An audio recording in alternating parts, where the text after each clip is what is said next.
This is the regular meeting of the Compliance and Amendments Committee of the Sunshine Ordinance Task Force, called to order at 4:01 p.m., December 13th, 2011. Mr. Rustin, would you call the roll, please? Yes, Madam Chair. Member Snyder? Here. Snyder present. Member Nee? Aye, here. Nee present. Member Washburn? Here. Washburn present. Member Wolf? Wolf absent. Member Johnson? Here. Johnson present. Madam Chair, we have a quorum. Madam Chair. Member Nee? Yes, I'm wondering if anybody has heard from Member Wolf regarding his absence or tardiness? Yeah. Yeah, we actually had an email from him and understood that he, because of medical reasons, would not be able to attend today. Oh, okay, then I'd like to offer a motion to excuse Member Wolf. Second. Do we take public comment on this? It's procedural. Okay. All right. By acclaim? Okay. So Member Wolf's absence is excused. Madam Chair? Member Nee? Yeah, before we get started, I'm just curious as to why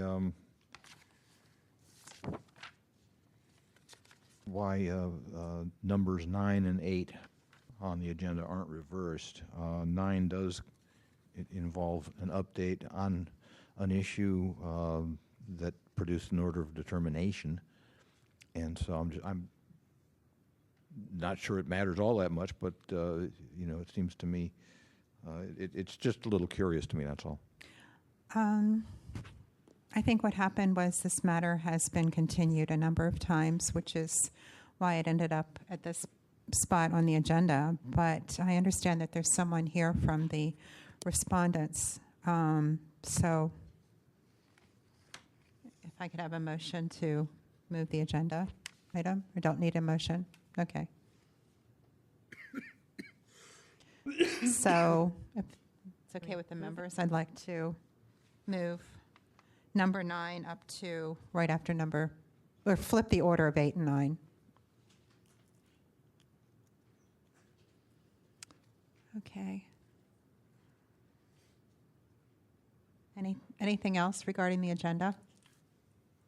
Okay, seeing none, Mr. Rustin, would you call the next item on the agenda? Item number 2 is adoption of October 11, 2011 regular meeting minutes. Move to approve. Second. Madam Chair? Member Nee? Yeah, I just did spot one typographical error in there in item 8 of the minutes. This is on page 8 of our packet, where it says between November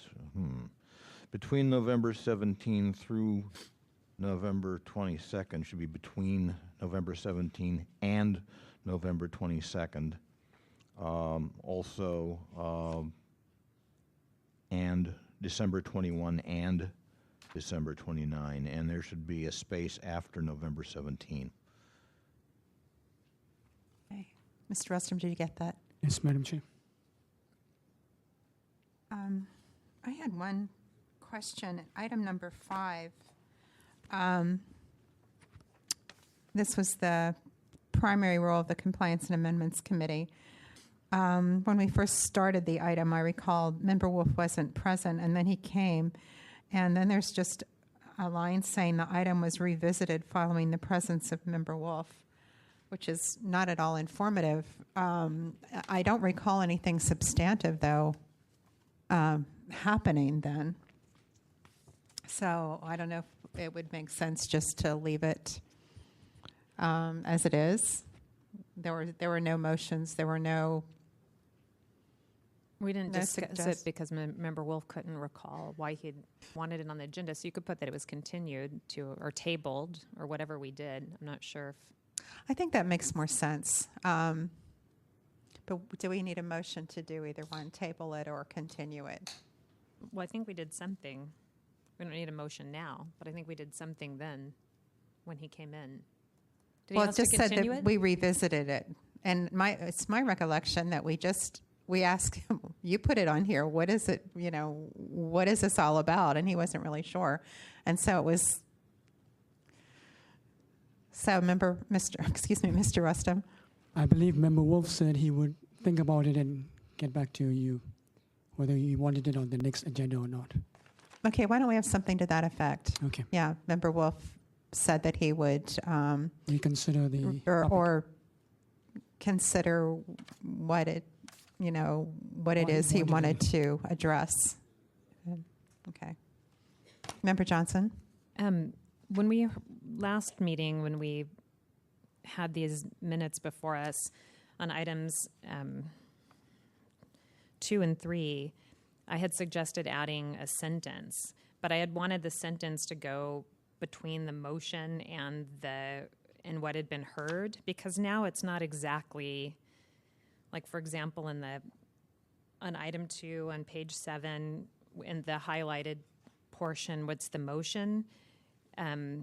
I had requested that the sentence, Ms. Celaya told the committee that no action had been taken, be added, but that's not exactly true that we made that recommendation for failure to comply with the order of determination. That was a summary of the discussion that led to that. So I had wanted that sentence to be before the motion, because that wasn't really part of the motion. That was Okay. something we had discussed. So I think that instead of saying, because, I think that the because should be eliminated, and then from Ms. Celaya to the end should be a sentence before the motion. Mm-hmm. Yeah, that makes sense. And then the same thing with number 3, because Mr. Wooding, the highlighted portion of the actual motion, those last 3 lines, because Mr. Wooding said unrelated documents had been provided to him and so on, that because should be taken out, and from Mr. Wooding to the end should be a sentence before the motion. Because even though that's descriptive of it, that wasn't the motion. I was just trying to show some text, some context to what we were discussing. Right, that makes sense. Mr. Rustum? Madam Chair, item number 4. I'm sorry, no. Yes, item number 4, I revisited the tape, and it was Member Washburn, Chair Washburn said to send a letter to the Ethics Commission, give them 10 days to respond, and if we do not hear from them, we will ask Supervisor Campos to schedule a meeting. And that was seconded by Member Johnson. Okay, well, then that's what it should say. Okay, Yeah. So if you could correct that okay. as well.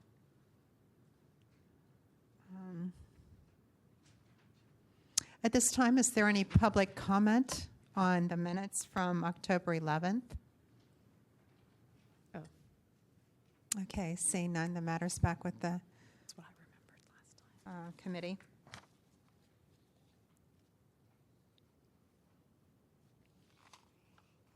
So do we want to vote to accept these as amended? Madam Chair? We want to see them again. Member Nee? The question, I think, is the changes that we're calling for, are they substantive? And if they are, then continuance is I think, appropriate. Reworking the order. It's my sense that they're not substantive. It's a matter of moving things around and clarifying the one motion that actually fits with what I remember. Okay. So- In that case, I would say that we can vote on them to accept the minutes with the noted corrections. Okay. All right. So, Mr. Rustum, would you call the roll, please? Yes, Madam Chair. Members on the motion, Member Snyder. Yes. Snyder, aye. Member Nee. Aye. Nee, aye. Member Johnson. Aye. Johnson, aye. Member Washburn. Aye. Washburn, aye. Madam Chair, we have 4 ayes. The motion passes. Mr. Rustum, could you call the next item on the agenda? Item number 3 is approval of the November 8, 2011 regular meeting minutes.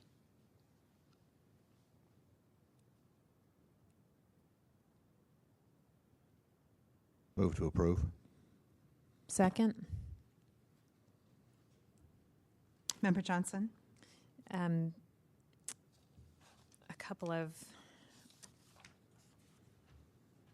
on page 11 of our packet, page 2 of the minutes, the very first sentence, William Clark provided an overview of the complaint. We'd already heard the complaint, so I would add and played the audio recording at issue, because we were hearing it because we were hearing the audio recording.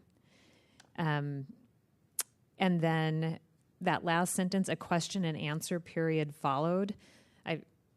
I don't know how you feel about it, but this seems, you could leave it in there, but it's not very, I don't know if it's necessary. I mean, we always have a question and answer period, although it's more informative if somebody were looking at it. I don't know how you guys feel about it. If someone were looking at it, they might know that they need to go to recording. But, and then in the second paragraph, Member Wolf, seconded by Member Nee, motioned to, it should be referred to the full task force with a recommendation to the, I guess you could leave that up, with a recommendation that we didn't motion to just recommend, but we referred it back, and then with the recommendation. And then this is similar. We did discuss that second part there. Both parties agree that the occurrence and the verbal exchange took place at the meeting in question. But that wasn't really stated in the motion. So that sentence should probably come out and be put before that, and then leave the rest of it the way that it was. Does that make sense? Right. Because by stating that it's because of that, it's not necessarily, that wasn't exactly what was stated as the motion. That was the discussion that we had. And then in item 4, the second paragraph, Dorian Maxwell provided an overview of the complaint. I think complaint should be crossed out, and it should be, he provided an overview of the SFMTA's compliance with the order of determination, because that's what we were doing. We were monitoring compliance with the order, not hearing the complaint. And I think that between that second paragraph of Dorian Maxwell provided an overview, and then the motion itself, Member Nee seconded, there should be a sentence in there that says something like, Mr. Maxwell had not received the information requested regarding future payouts.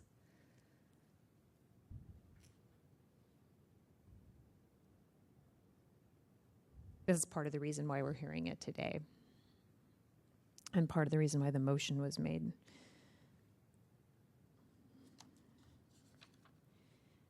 And then one last one, I think, this one is kind of up to the committee, but we've been referring in section 5, same page, the next steps on the Ethics Commission.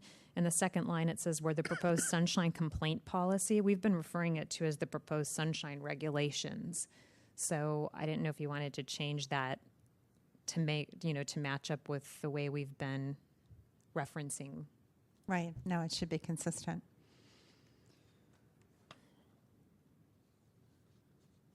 Member Nee. Just a brief grammatical point back in item 3 in the motion paragraph. Delete the word that before both parties.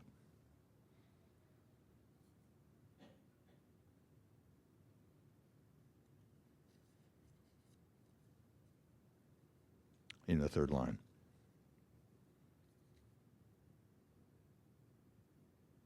Okay, so I guess, Mr. Rustin, what we would like to see going forward in the minutes is that there's enough context in the description of what happened with the hearing, and as a result of our discussion and questioning, that the motion makes sense. So it's not necessary to rehash or to summarize everything that was said, but there has to be enough context so that it's clear to somebody reading this why we made the motion that we made. So, Member Johnson. There's just one more, it's just a typo in the second paragraph on page 10. I mean, in the second item on page 10, the second paragraph, it shouldn't be a colon there, it should be a period. Regular meeting, period.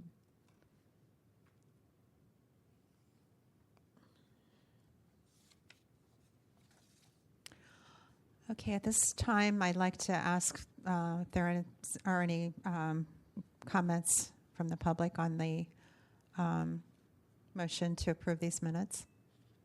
Any public comment on this? Seeing none. Mr. Rustum, oh, excuse me.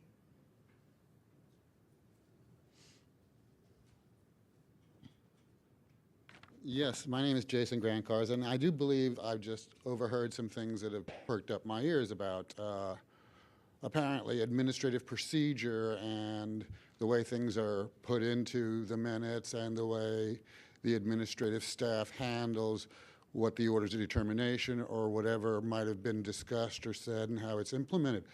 I, for example, in a recent case, number 11081, have written the task force disability representative, who naturally isn't here today, to inform him that that order of determination was wrong and why for.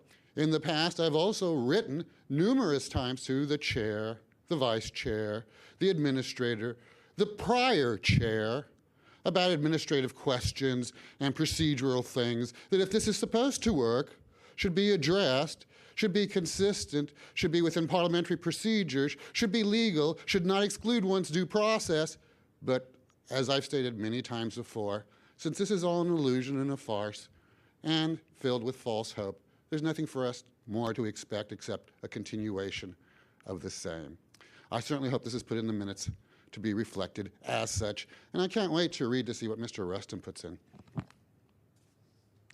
Thank you. Is there any other public comment on this motion? Seeing none, Mr. Rustin, would you call the roll, please? Yes, Madam Chair. On the motion, Member Snyder? Yes. Snyder, aye. Member Nee? Aye. Nee, aye. Member Johnson? Aye. Johnson, aye. Member Washburn? Aye. Washburn, aye. Madam Chair, there are 4 ayes. The motion passes. Mr. Rustin, would you call the next item on the agenda? The next item is file number 11047, continued hearing on the status of the September 27, 2011 order of determination of Dorian Maxwell against the San Francisco Municipal Transportation Agency. Okay. Mr. Maxwell, you have 5 minutes to update us on the compliance with the order of determination. Good afternoon, Task Force. My name is Dorian Maxwell. After we left this meeting, I wrote a letter to the SFMTA of all the documents that I needed. I did schedule Ms. Uno and Mr. Helms. We conducted a meeting. In their meeting, they gave me the actuarial studies, but they did not give me the rest of the items that I requested. And what they did was refer me to my union to get this information. I wrote to my union referred me back to them, and they have not yet given me this information. My thing is, these people are covering up for someone. And the recommendation that I hope this committee can put together is to refer this matter back to the full task force for a recommendation that it be sent to the civil grand jury, because they're covering up some information, that withholding documents that we need to know about where our trust fund is. After I have got some information from the Department of Transportation, there was an audit done on the SFMTA about how they use operating costs to pay lobbyists for getting money for special interest projects. And in this we believe that during the period of 1997 to 2002, this is where the bulk of majority of our trust fund money went, to cover the operating costs of the SFMTA in order to provide adequate services for the riding public of the city and county of San Francisco. This audit, the results came back that Gavin Newsom was paying staffers with Muni's operating funds. And the public needs to know that their money is not being used to run the transit system in the city of San Francisco. It's being used for other means to fund various corrupted activity that's going on within the city, and paying other city departments to operate Muni. Muni is paying the operating costs for other city departments. This also came out in this audit that was done back in 2008. I just discovered it, and I left most of my materials that I had. I was going to submit it to the task force today, but I didn't have it before me. I will submit it as soon as possible. This year and last year, our trust fund went to help cover some of the costs that the city must have to meet in order to get the federal funding for the Central Subway. Nathaniel Ford withheld our trust fund between 2009, 2010 fiscal year, 2010, 2011. The actuarial study for 2010 and 11 has not been conducted, will not ever be conducted, but we should have been entitled to the funds that was placed into the trust fund prior to the passage of Proposition G, which that did not, that has not taken place for the actuarial study to see how much that we would have got. Then our union went and met with the SFMTA, and they asked to try to settle this matter. The members, they didn't have all the information available to them to make an intelligent decision, so they went on and voted yes to have this thing closed out. I know my time is up, but this committee needs to really recommend that this matter be taken before the civil grand jury and revert back to the full task force for recommendation. Thank you. Thank you. Is there anyone here to offer facts and evidence in support of the complainant?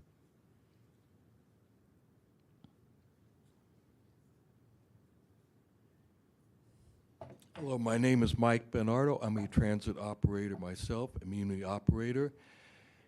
And I would just like to state that it is illegal to take somebody's trust fund money. It is a felony, and it is also illegal to steal over $25,000. I mean, it is a felony when you steal over $25,000, because that is grand theft.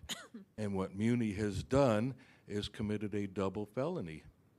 It's just like if you have a trust fund for your kids and you don't pay it when it's due, they can have you thrown in jail. And they will win if they bring you to court. So this is a serious matter. You cannot take money that is for someone else. Administrators are only supposed to manage it. They cannot dip into it for their personal use because it is not theirs. And that's why this case does indeed need to be brought before the federal grand jury, because it is corruption. And Gavin Newsom and subsequent mayors are not supposed to be using Muni to fund the rest of the city. Muni was created by Mayor James Rolfe to serve the public without a need for profits, and therefore go to underdeveloped areas of the city where United Railroads chose not to go. It was never intended to fund the rest of the city or to give the city profits. It was intended to serve the public. It is a service, not a profit-making business. That's what some people just don't seem to understand. They're trying to change it, and that's wrong, because that is ours, meaning the public's, not City Hall's. It's for us. Thank you. Excuse me, Mr. Bernardo. How do you spell your last name, please? Benardo. Thank you. Is there anyone else present to offer facts and evidence in support of the complainant? Yes, Steve Zeltzer, United Public Workers for Action. I support the complainant, and I feel that there's and as I've said before, a systemic problem in the city of San Francisco of city workers coming forward to this commission to get their documentation, being refused that documentation by the management, in this case the management MTA, and then punitive action is taken against these employees. And this is the case not just with Dorian Maxwell, it's the case with Cynthia Carter and other workers who've tried to get information about their running the maintenance facilities and their own files and have not been able to get it. And in the case of Dorian Maxwell, we have a case of somebody who was actually fired because he was testifying at this commission for another employee, and he asked permission to get off. Now, the question is, when is this going to stop? When are city employees going to be their rights respected, and when are they going to stop retaliating against them for going to this commission, the Sunshine Commission, to get documentation? I feel it's an outrage, and I feel there needs to be an investigation of it. And certainly, what is the lesson that this case has for other city workers? The lesson is that you shouldn't complain to the Sunshine Commission. You shouldn't try to get documents because the management will go after you and fire it and retaliate against you. So basically, you're saying that the city workers, and there are many who've come to this commission, better not come to this commission anymore. And I think that's wrong, and it has to stop. And we plan to publicize it. And I would report that at the Civil Service Commission meeting last week, this came up again, where the actions of the MTA management to discriminate against and retaliate against workers took place, and workers there were not able to get documentation from the MTA. And unfortunately, the union, TW250A leadership, did not force the issue and get the documentation, which they might have been in a better position to do. But just the same, individual workers and citizens have the right to get the documentation, their public information. Thank you. Thank you. Is there anyone else here to offer facts and evidence in support of the complainant? Okay. The respondent now has 5 minutes.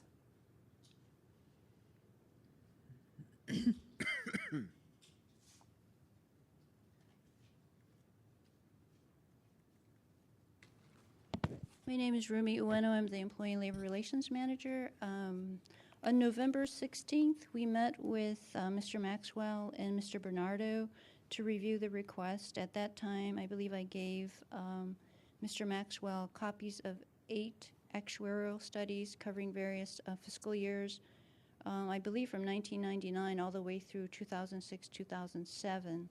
Subsequently, Mr. Maxwell called to say that the 1999 actuarial study was not in his packet, and we went back and discovered that the 1999 study was actually contained in the body of a letter, so we mistook it as a cover letter and not a report, and so we inadvertently omitted that when we met with him, so we subsequently sent him that.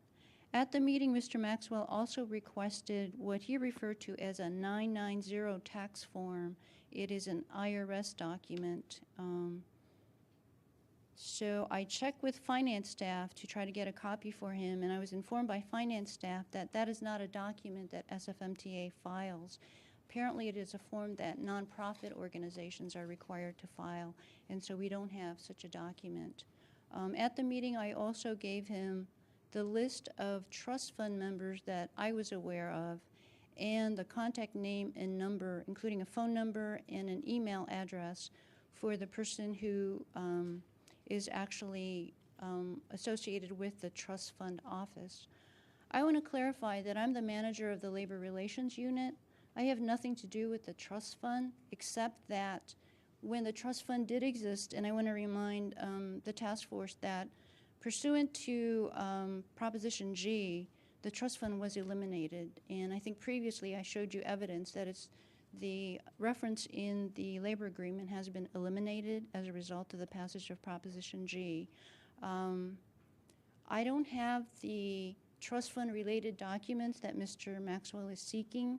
I am not part of the trust fund. I did give him a list of 6 or 7 names of people that, to my knowledge, are actually Board of Trustees for the trust fund, and recommended that he request the information from them.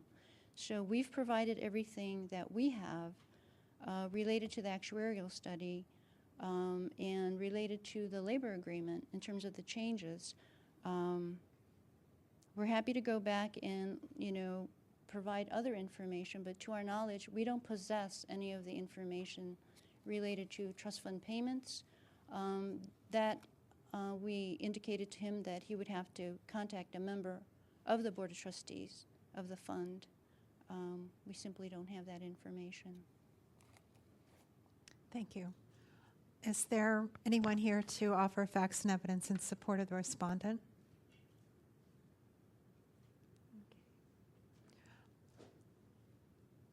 The matters with the task force for questions. Member Nee? Yes, Ms. Bueno. Did I pronounce that correctly? Okay, good. Just a quick question. You said that as a result of Prop G, the trust fund has been eliminated. Is that correct? That's correct. And then you said you recommended that Mr. Maxwell contact somebody on the trust fund Board of Trustees. Does the Board of Trustees remain existent even though the fund has been eliminated? I don't know as of today whether they exist or not, but I believe at the time we met on November 16th, I think they still existed. Okay. I don't have that degree of detail because I'm not part of it. Well, it just sounded to me rather curious, that's all. Thanks. Yeah, they may still be intact. I don't know. Is there anything else? Any other questions? No. No. I have a question for Mr. Maxwell.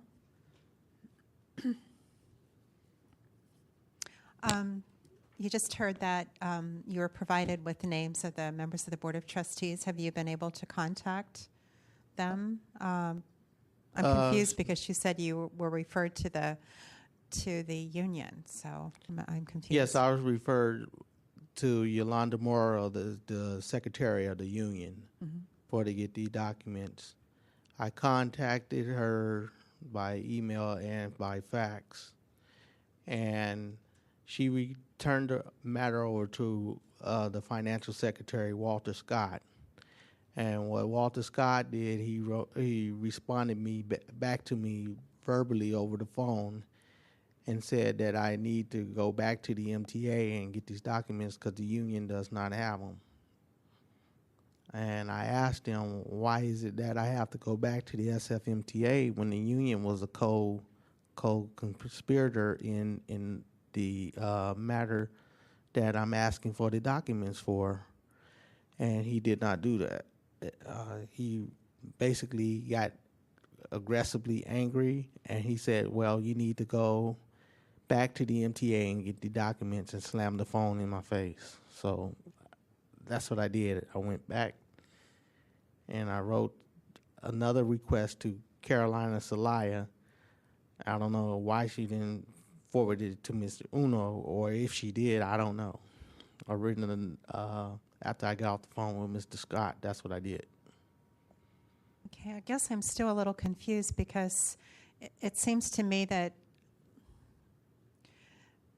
the members of the Board of Trustees might have some idea, assuming they're still around, some idea of where this documentation might be. If the MTA, the Labor Relations group, doesn't have it, then the trust fund one of the members would have it, I would imagine. One of the members is the way it's set up. The Board of Trustees on the committee for the trust fund is 3 from the union and 3 from the city. 1 from Human Resources, 1 from the MTA, and 1 from somewhere else, some other part of the city, the controller's office or something like that. Um, the way the list that she gave me, it had 4 members from the city and 2 members from the union. So I contacted each and every last one of them, and they all referred me back to Cameron Beach, which is no longer alive. He was replaced by Deborah Johnson. Deborah Johnson has yet to respond. So she needs to be brought before the task force to explain why she hasn't responded to me in respects to these documents.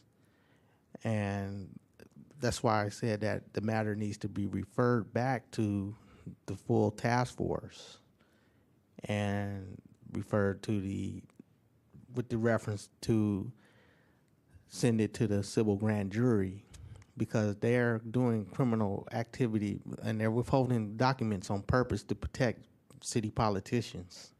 That's what's going on. Member Snyder. Mr. Maxwell, what were the documents that you tried to get first from MTA and then were referred to the union and then referred back to MTA? What was it specifically you were trying to get there? Basically, I was getting the actuarial studies. I would have supplied with the list today, but I end up leaving all my belongings at home.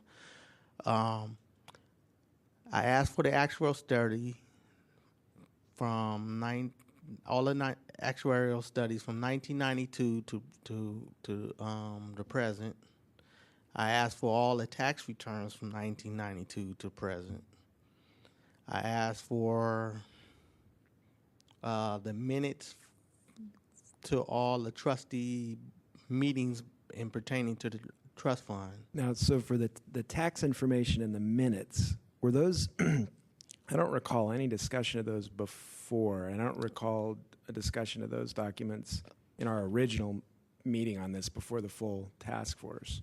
Were those in your original? I said any and all documents. That means I just provided them with a detailed list of all of the last time I was before the committee, I had that they instructed me to give them a detailed list of everything that I wanted. So we're here the committee here is here. What we're trying to do now is determine whether the MTA has complied with the order of determination that the full task force issued. And the order of determination has 3 categories of documents that MTA was supposed to provide to you between the last meeting and now. One was, we described it as payout information. 2 was legislative changes regarding the trust fund. And then 3 was Article 35 agreements. But my original request was for any and all documents. That was my original request. Well, that may be, but... And I just gave them an example,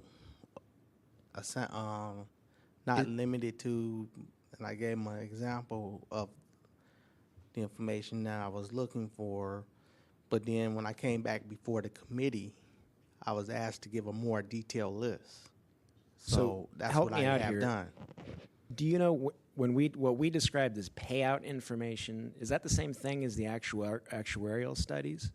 Payout information is the actuarial study was to find out how much will be paid out.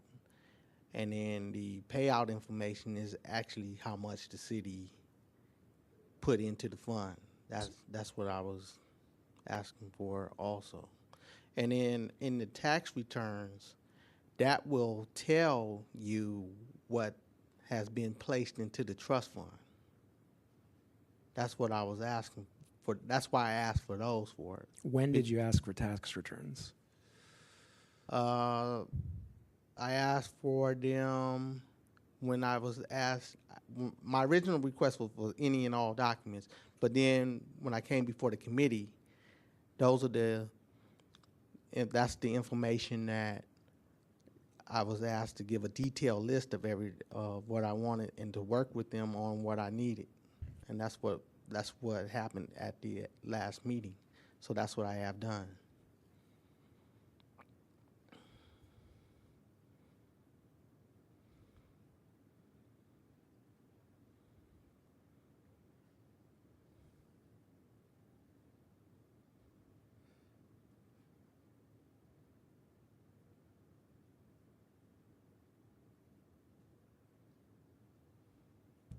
Mr. Maxwell, Member Johnson? did you, the list that you had of the Board of Trustees, did you get information about, when we were here last time, they were saying that it was in litigation. Did you get any information about the attorneys that were handling that for the SFMTA? No, Just the Board of Trustees? just the Board of Trustees list.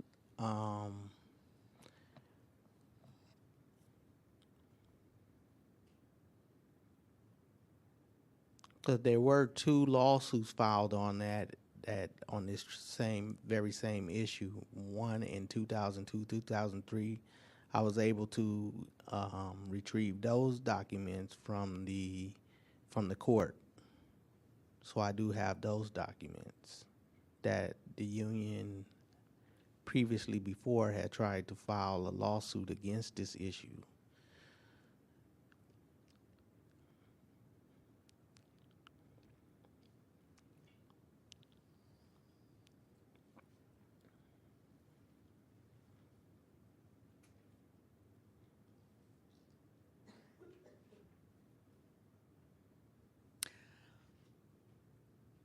Mr. Maxwell, this is a tough one, and you're hearing silence here because we're trying to figure out, or at least I'm trying to figure out, not to speak for the other members. We have an order of determination that's very specific, and yet I do remember you originally asked for any and all documentation, which is can be problematic when you're not specific, and then you did become more specific. So. And our order of determination reflects this. Still, we want you to be able to obtain the documents that you are asking for. So we're trying to figure out what they are and who might have them, and also what to do about this order of determination, because our job in this committee is to see that the order of determination has been complied with. So it's complicated. Members, can you help me out here? Well, Member Johnson. the issue itself is quite complicated. I mean, the trust fund, if I since our last meeting, I believe this is correct, that it was ruled that the transit operators get the payout. The city doesn't get to keep the trust fund. Yeah, but it's still what they're paying out is still a Being shortage. decided? Still a shortage.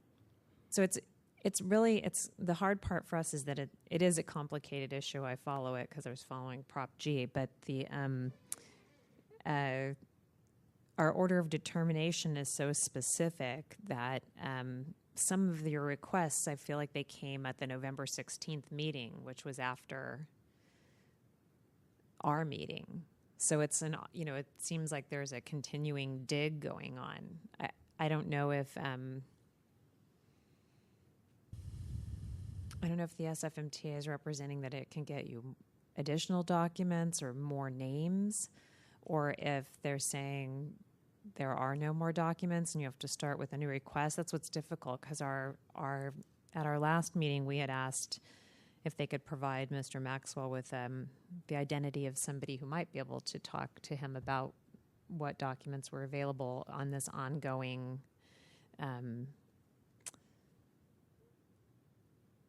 committee to figure out what was going to happen with that many.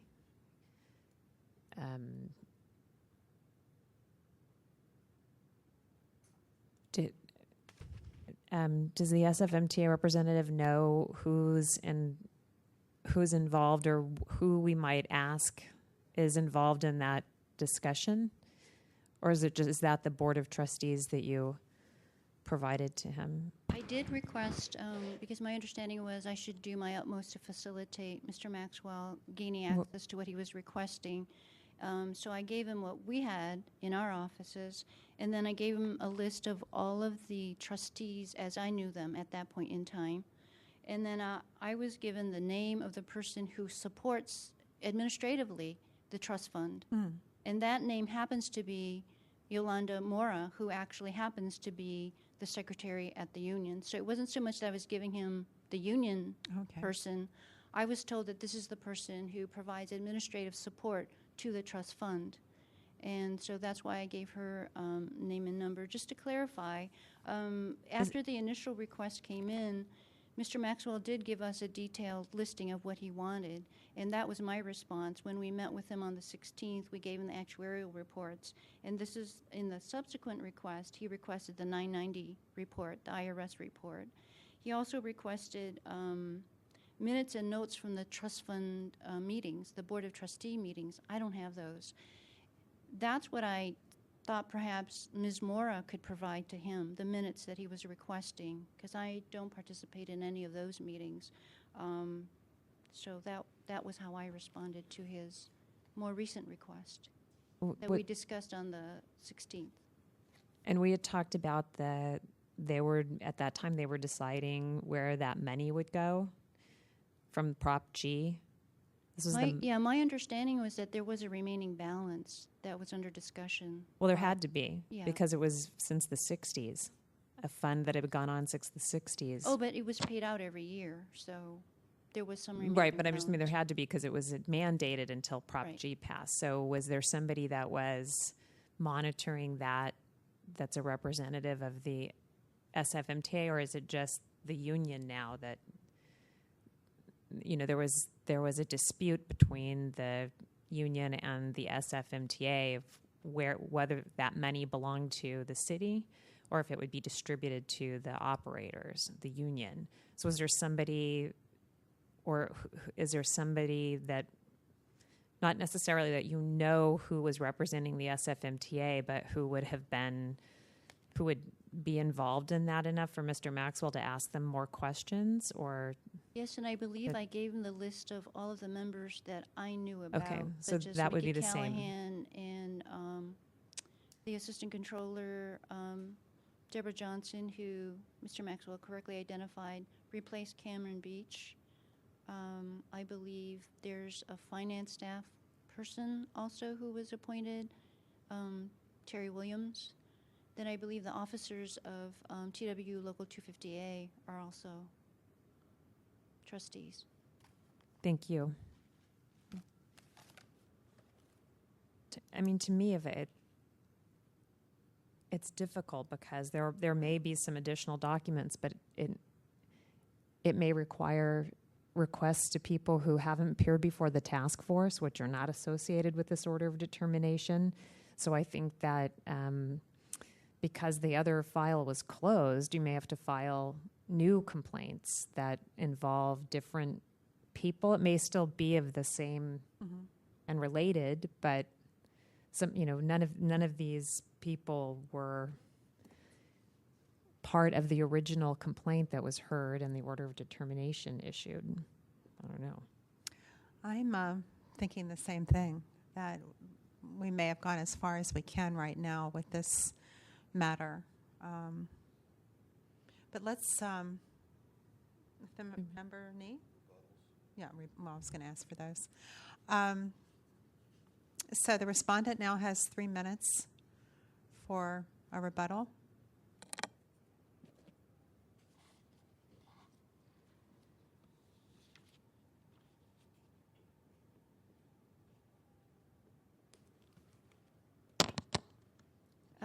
We met face-to-face with Mr. Maxwell and Mr. Bernardo to review the more recent information request, and we provided all the information that we had access to.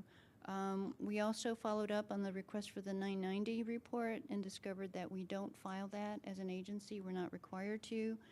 And I gave him the list of all of the trustees of the trust fund that I was aware of, in addition to the person who I was told should be able to help him with the information he wanted related to trust fund minutes. I am not aware of a subsequent request that Mr. Maxwell referenced that went to Caroline Salai. I have not been told about that, so if he was just to resubmit that to whatever extent I can help, I'd be willing to do that. However, at this point in time, I wasn't aware that there was a third request. made of the agency. Thank you. Mr. Maxwell, you have 3 minutes for your closing remarks.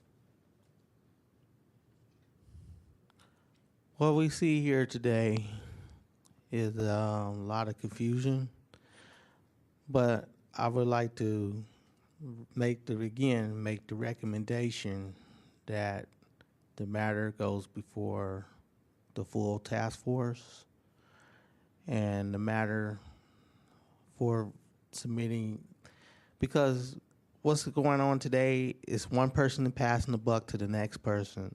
And my response when I talked to these individuals that I wrote, that they all referred back to the MTA, even including my own union president and financial secretary.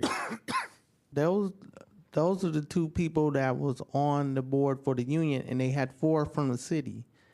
As you see, that these members that was appointed to this board was appointed by Willie Brown, Gavin Newsom, and as you know, between those two, there's a lot of corruption going on in the city, and it's been brought out. How the MTA has retaliated against me. They terminated me 2 days after I came before you guys on the last hearing. And it's nothing personal. I need to know where the money that they owe me, that they shortchanged the drivers $1.8 million in 2009. $613,000 in fiscal year 6 and 7, and no one wants to be accountable for this. That's why I would recommend that this be brought before the full task force with the recommendation that it needs to be submitted for the grand jury. And once the grand jury gets their hands on it, then I'll be able to get the documents, because then it becomes public. And the public wants to know why Muni's operating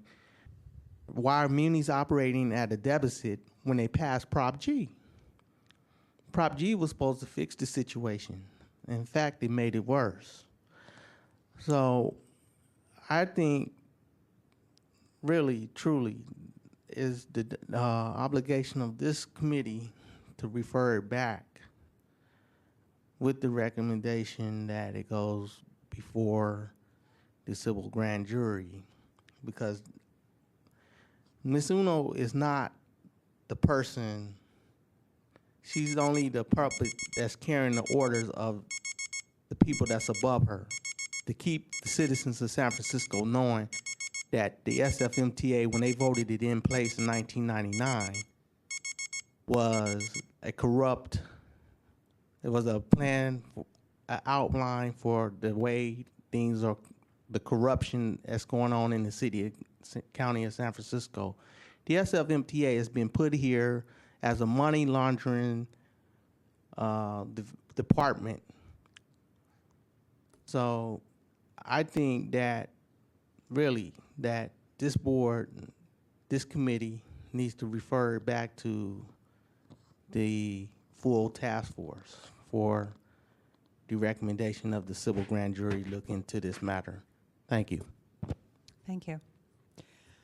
The matter's back with the task force. Member Nee?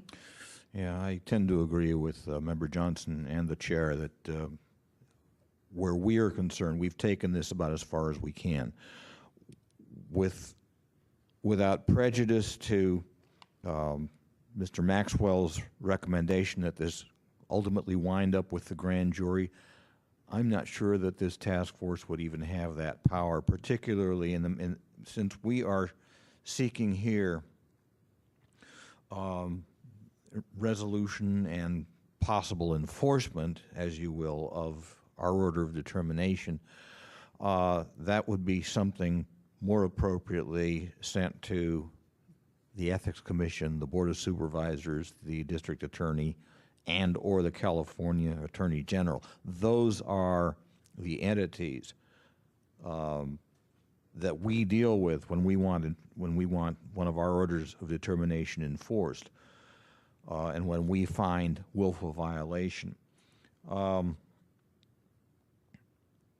Whether this deserves grand jury attention, it may well, but it's not something that, I don't think it's something that we are in a position to recommend one way or the other. And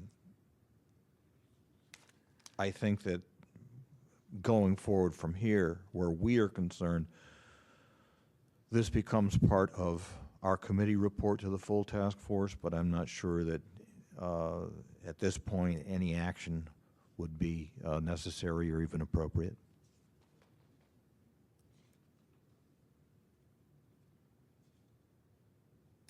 I know that there's apparently another request for information that Mr. Maxwell has made to Caroline Celaya. So if that doesn't, if that information is not forthcoming, then we would, of course, hear that matter.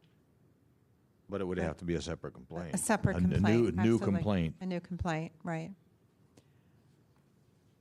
So, Member Johnson. There's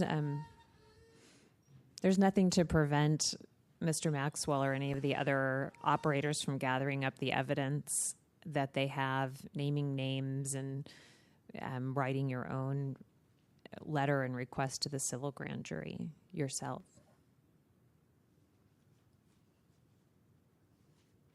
And also to continue trying to obtain information from the members of the Board of Trustees. Pardon me? We don't have a motion, so do we? We don't. We haven't taken it on this item, though. Right. I'm just wondering the procedure. We don't have a motion. If we don't have a motion, the chair might want to ask if there is a motion, and if there is none, then I would recommend taking public comment. Okay. Is there a motion on this matter? Okay. Say none. Is there a public comment on this matter?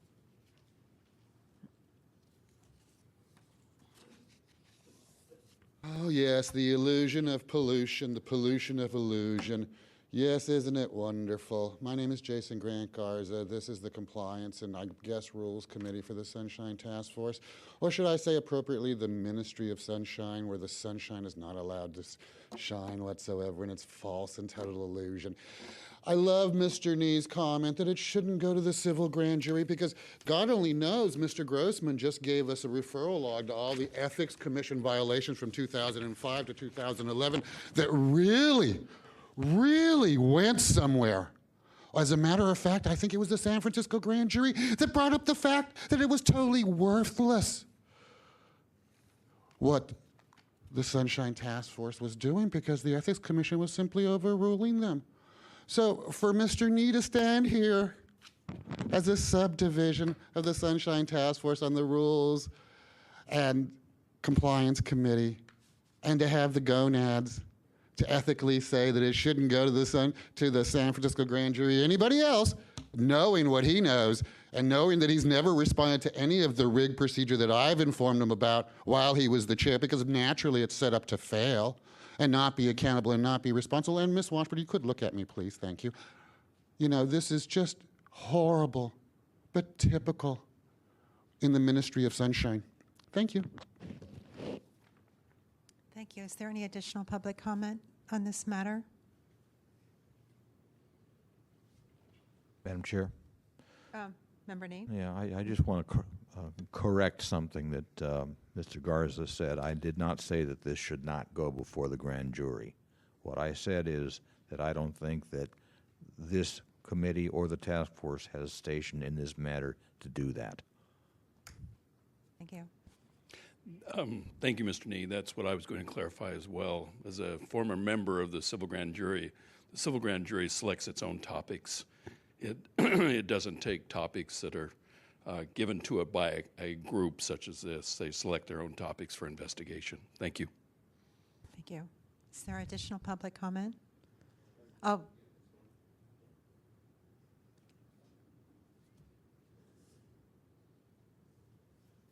Okay. I don't see any more public comment on this matter. Mr. Rustin, would you call the next item on the agenda? Yes, Madam Chair. The next item is file number 11056, hearing on the status of the October 25th, 2011 order of determination of Alan Grossman against Dennis Herrera and Jack Song of the City Attorney's Office. Mr. Grossman, you have 5 minutes. Well, the important section of the order is that within 5 days from its issuance, the city attorney is to produce supporting documentation for the city attorney office's calculation of each general fund department's budget for the last 2 years, and to appear before the committee today.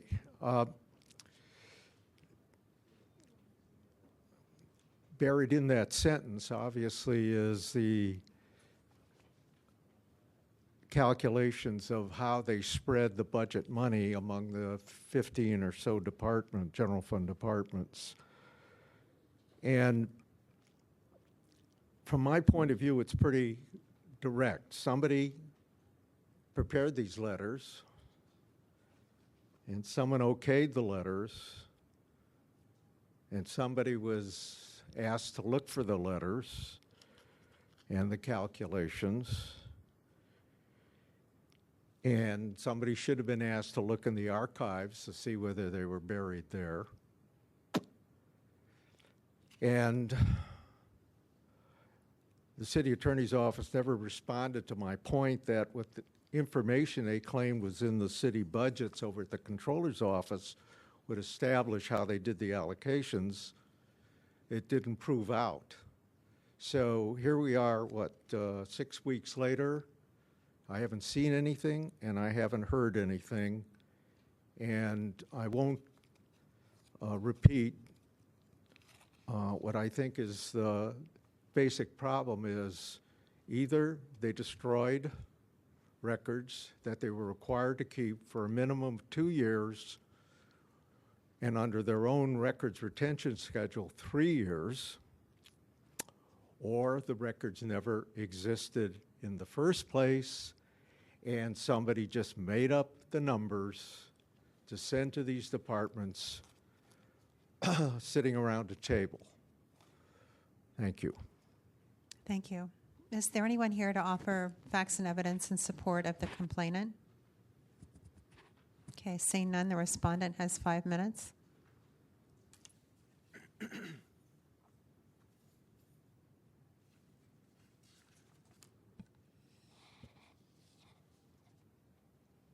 Hi, good evening. My name is Jack Saw. I'm here to represent the Office of the City Attorney. This was actually not a 6-week journey. It's been 6 months. The original request from Mr. Alan Grossman came in June of this year, and Mr. Grossman was asking for the baseline budget for from 8 years ago, which we do not have documentation for because of our record retention policy.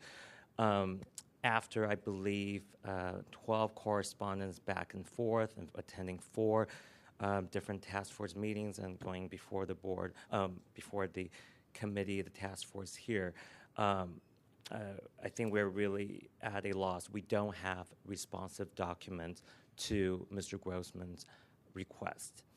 I think what he is asking is how do we allocate the hours for the general fund departments. That's something that we can go over with him. However, we don't have documentations for, we don't have responsive documents for what he's asking.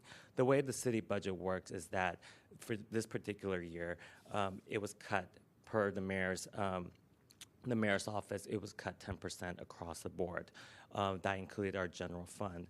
We directed Alan Grossman to the budget on the controller's office that comes from Mayor Ed Lee, the mayor's office, and it clearly on the budget, under general fund, it was cut 10%. And we understand where Mr. Alan Grossman's coming from. He fears that specifically for the Sunshine Task Force, hours are cut back, the service is not being provided. The way that we advise our clients toward the end of the year, or when a certain department is about to use up all of their hours, we work with them to first of all, let them know that they are about to use their hours. We only have limited resources, we only have a fixed number of attorneys working with all the departments. So we let them know that their hours are about to be all used. But we also work with all the departments to let them know that we will see what we can do, because we want to provide top service to all these departments. Mr. Grossman wants, I believe, a document that says, okay, these departments get these many hours, and this is how we budgeted. We have provided something similar, I believe, back in July, of all the different hours, but dating back to, I believe, 2002, the hours that were allocated to the Sunshine Task Force. I think starting in 2002, it fluctuated. 2002 was 188 hours about, and now it's about 400 hours.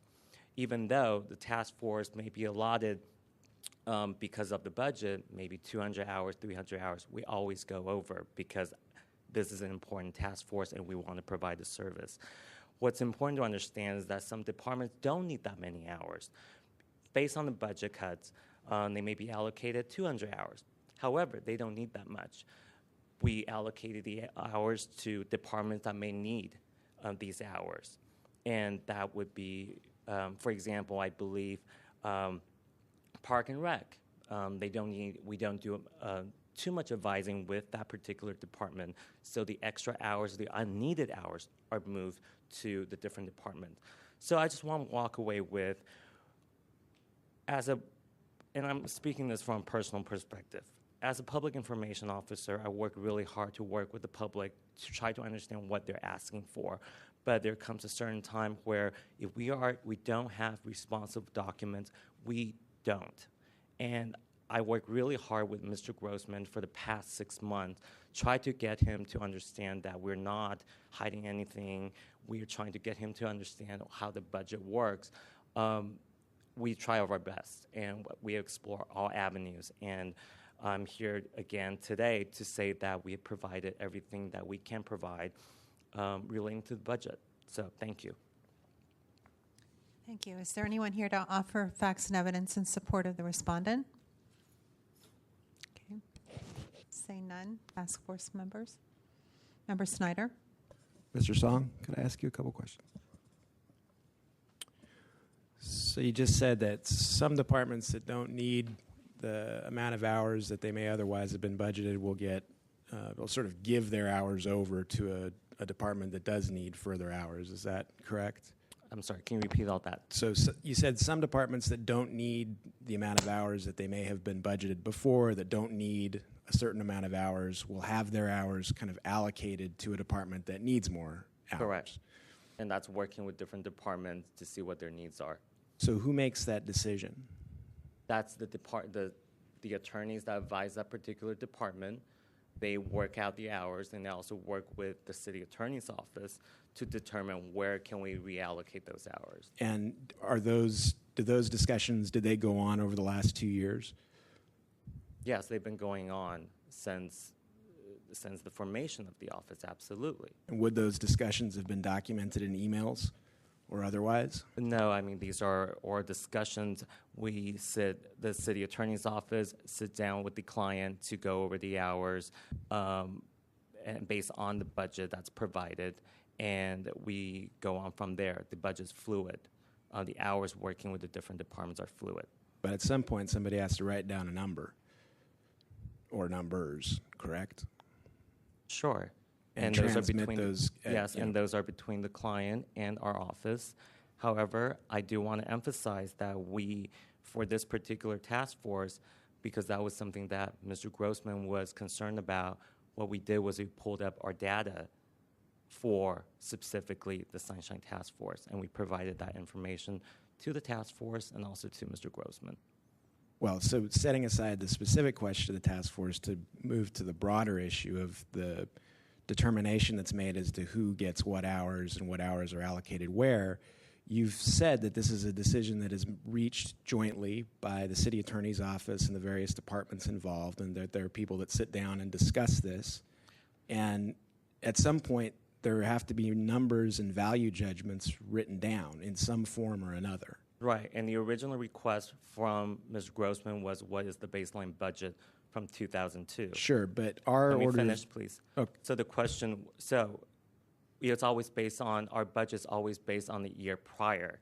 We don't have the information from 2008, but what we do have is the last 2 years, the budgeted hours. And those letters were provided to all the general fund departments.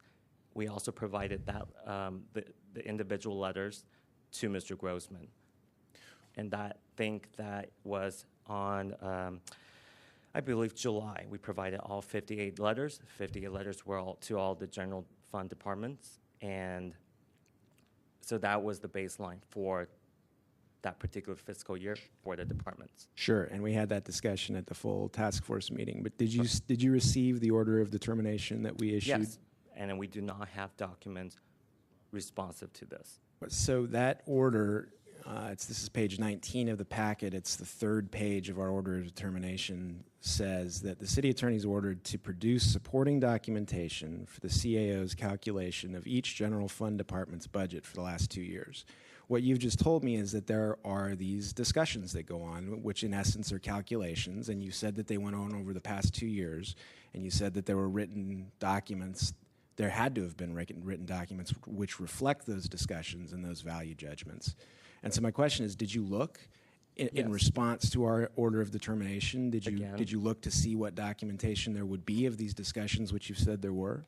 Absolutely. Again, there's no responsive document to this request. But you just told us that there would be some documentation. There had to have been some documentation. These discussions were discussed, I believe, verbally with the clients, and hours were reallocated, moved around. No, there were no documents. To my understanding, there's no documents responsive to this. And also, I believe it's my understanding with the Sunshine Ordinance, we are required to provide responsive documents. We're not required to produce documents that we do not have. That's true. We do not have documents to the hours, how the hours would change from what department to what department. It doesn't work like that. So Sure. we did not produce those because of that.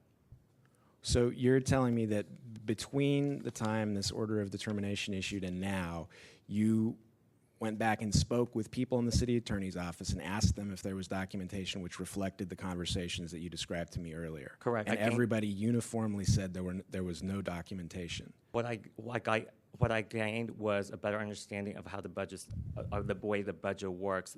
The mayor's office provides us what we can work with, and it's provided in his budget, the consolidated budget annual appropriation ordinance.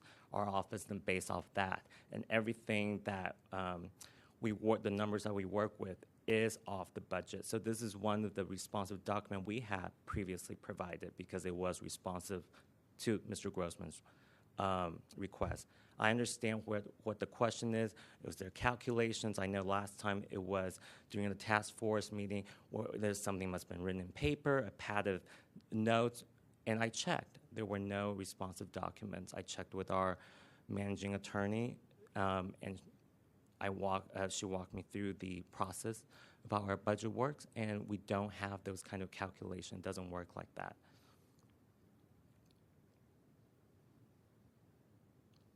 Bernie. So it's all done in people's head? Yes, a A lot of people have very long memories with all kinds of facts and figures.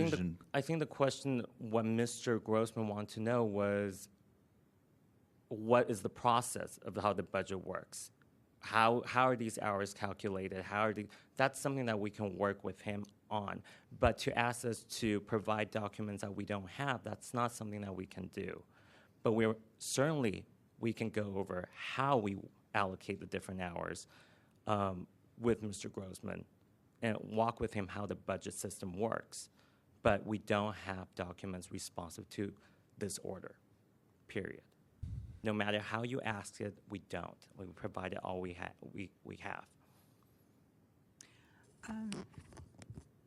Mr. Song, I'm just trying to figure out how things work in your office. So I do remember all those mini letters, and the mini letters were all pretty much the same, and there would be I don't remember whether it was a dollar amount or number of hours, and then it would say that there's been a 10% decrease. And this is, so because of this decrease, this is what you're allocated. So what I'm imagining now, what you do is when you're producing the letters for the new year, you go back and look at the old letters and you just change the number, accordingly. If there's a 10% across the board cut, you just change the number by 10%. That is correct. So that's how you do it. That is correct. And that was across the board reduction for all departments. Correct. So, in fact, there's no sitting down with department heads or department representatives and sort of negotiating a number of hours. No, this one was a across-the-board 10% cut, and that was something that came from the mayor's office. So what we did was straight across 10% cut. However, I do want to emphasize some departments do not need the hours that they are allocated, and our clients, the departments, understand that. So what we do is then we work around to see what hours, what department may need more hours, because it's all fluid. Sometimes we have cases, some certain department gets sued, they need more hours. The Sunshine Task Force always allotted certain number of hours, but it always goes over. But we always advise our clients when their hours are about to, go over the budgeted hours, because we only have so many attorneys to work on these cases, or spending the hours advising the different departments. So there's nothing actually in writing about any of this fluid situation. It's just something that you tell an attorney, okay, this Rec and Park doesn't need this 50 hours, but the Sunshine Ordinance Task Force does, so we're going to let you work for them for a while. And it's that casual. Again, no matter how you ask it, my answer will still be the same. There was no responsive document to to the order. We provided everything we can provide to Mr. Grossman. And I want to emphasize also, we understand what his concern was. His concern was that the hours being allocated to the task force, this particular task force, has been taken away or is in danger because of the budget. What we did, an extra step, what we did was we produced something that we were not required to do. We produced the hours that we spent in 2002, 2003, up until now. The hours that the city attorney's office had advised this particular task force to show that it fluctuated from 2002 to 2008 to current time. To 2011, but it always went up and down. But we always made sure that there were extra hours provided to this particular task force in advisement. But that was something that we were not required to do.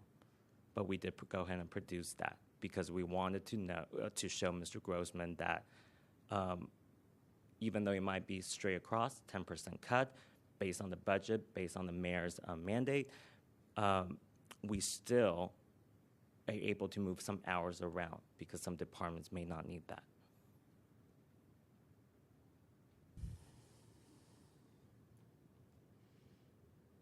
Okay, I'd like to ask some questions of Mr. Grossman. Of course.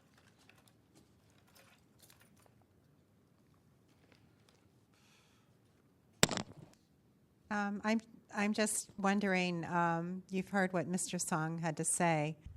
Are you satisfied that there's nothing there? Pardon? Are you satisfied with his response, that there are no responsive documents? I'm not satisfied at all. In fact, if you accept what he has to say, I've got a bridge I'd like to sell you. The fact is, if they met with 15 different departments and kind of discussed what the cutbacks would be, somebody had to put that on a piece of paper and keep it and assemble it so when they sent out the letters, they could make sure that the right number ended up in the right letter, and they know who confirmed that that was accurate. Okay. The fact is, Mr. Song didn't prepare the letters, and he may even not know who did. And for him to say what I was interested in is to try to read my mind. I'm interested in knowing how they went about a process that cut back a full-time lawyer down to 22%. That's what I'm interested in knowing. And I haven't seen anything that demonstrates that. The notion that if I go to the controller's records and go back to 2003, 2004 budget for the baseline, the numbers don't compute, because if he was right, the task force should be getting 104% of its regular budgeted amount that started in 2003, 2004. But we don't know what that was. And they don't know what it was because they claim they don't have those records. So this whole thing is just made up out of whole cloth. The person who should be here was either the person who managed the process and said, okay on those letters, send them out, or the person who prepared them. Some department or some function within the city attorney's office did that. And it wasn't Mr. Song, and it wasn't Mr. Dorsey, and it wasn't Mr. Herrera, but it was somebody. And that's the somebody who should be here. And I think it's an insult to all of us that he would come in and just basically repeat what he said 6 weeks ago before this entire committee and take up your time and mine. Member Nee? Mr. Song?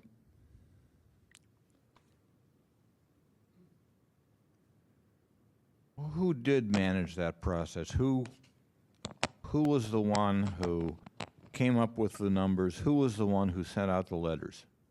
That happened in 2008. The CFO, 2002. That was the formula that was created 8 years ago. The CFO is no longer with our office. That formula was created.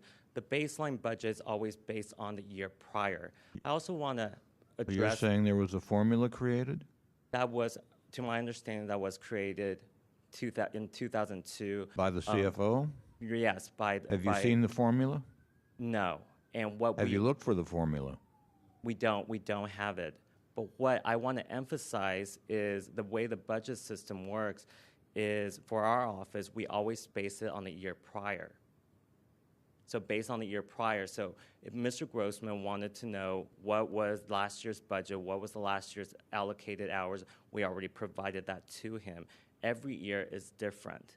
And we also told him that if he wants to go back to take a look at what the budget was allocated for our office, he can take a look at that controller's website.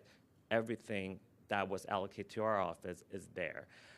What Mr. Grossman just brought up was what he really wanted to know was why, I guess, one attorney was not, I don't know what his inquiry was, why one attorney was no longer advising the task force or something. That's a question, that was not, he didn't stress that question in all of his correspondences with me. So to come up here again to have another request, I find that really it's a wasteful of everyone's time. And again, this wasn't a 6-week journey. It's been 6 months. And I'd be happy to set up an appointment with him in our office to go over the way our budget works, because it seems like he has a lot of questions, a lot of tangents. I would love for the resolution of this for him to come to our office, for us to go over the budget system, the way how our budget works with him. But to ask documents left and right that we do not have is not the right way to go, and so that's not about transparency and open government. I'm sorry, you seem, do you have questions, or you seem... Are you asking me a question? Yes, I'm sorry. And why are you asking me a question? Oh, you look like you were about to say something. I'm sorry. When I'm ready to say something, I will. Thank you. Okay. I also want to add, finally, before I leave, is that as a public information officer, I work really hard with the public to get the information they need. But however, there comes to a certain point, I hope that the public, the complainant, would understand that when we do not have the document, we do not have the document. Also, it is a waste of taxpayers' money as well. I'm paid on salary. I don't get overtime. Sometimes on the respondents who may be, who are representative of the city are paid in overtime. They spend 5 hours here on overtime. If they're paid $50 an hour, 5 hours here at the Sunshine Task Force, at the hearing, after 5, it's really costing taxpayers a lot of money. A responsible public information officer or the respondent would be able to work with the complainant, but the complainant also need to be responsible and be respectful of working with the respondent. So that's all I want to say. I feel like this has been 6 months, and we've been working with Mr. Grossman, and it has been really frustrating because he's asking documents that we don't have. But we've been trying to work with him to see what exactly does he want. Today, this is another request. He wanted to know something else. And that's something that he can just express that, can you explain to me this process? That we do not need to go to this length. So thank you. No, you need to go for the gavel. Thank you.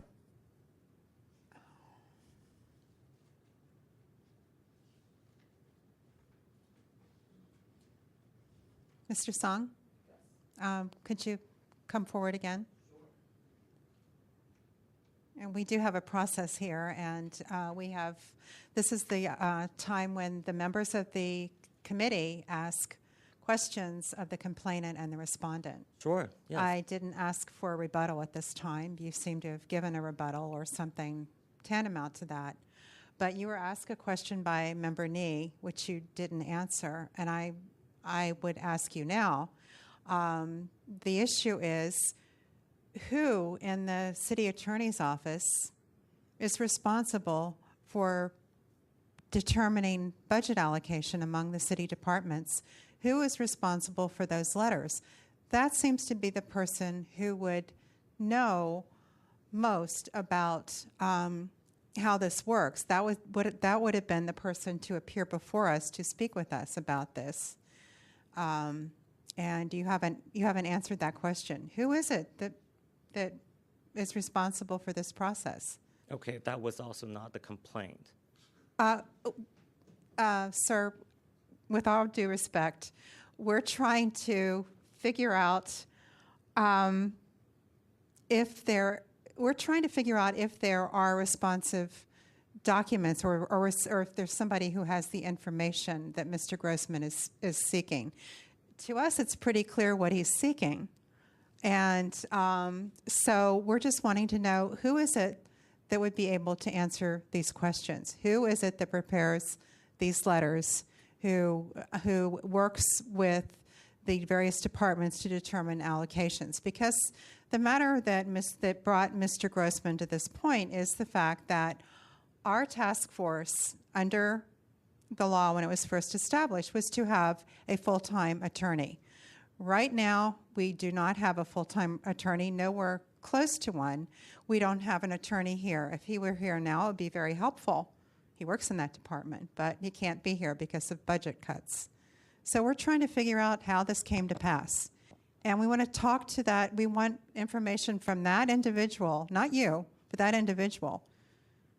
Okay, so that particular question is different than what responsive documents do you have? No, it is. It's yes, related. It is. Now, excuse me, sir. With all due respect, I would have to take. You're not respecting me when I tell you already we have no responsive documents. Your request is completely different than the complainants.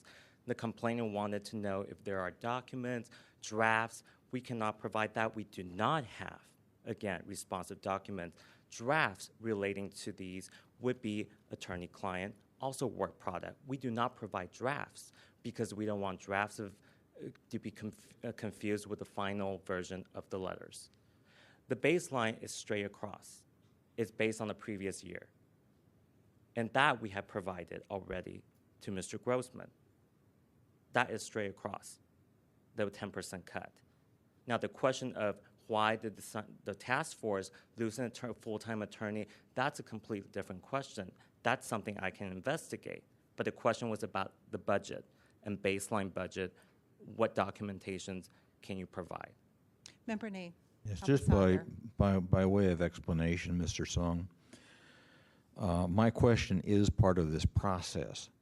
Under Section 67.21E, a respondent is required to send an authorized representative who can answer questions about about the issue that's before us.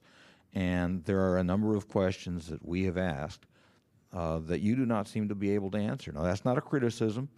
There's going to be some information that you don't have.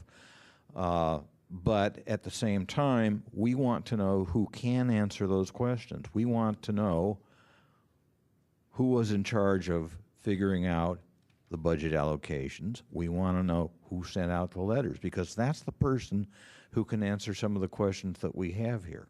That's why I asked those questions. And you mentioned the CFO, who is no longer there. But beyond that, we really don't have a good picture of who, where the process goes, the file path, if you will, for using an information technology analogy, the file path on who makes the decisions and on what basis, and who sends out the decisions, who lets the people in the departments know what those decisions are and how they were arrived at. That's what we're after. Okay. And I wish that was the request, but that was not the request. But that it we is got. well. But it is a request here. As I said, it's part of the process. This is the first time I heard. Can you let me know who drafted the letter, who's in charge of the budget, who does the allocation?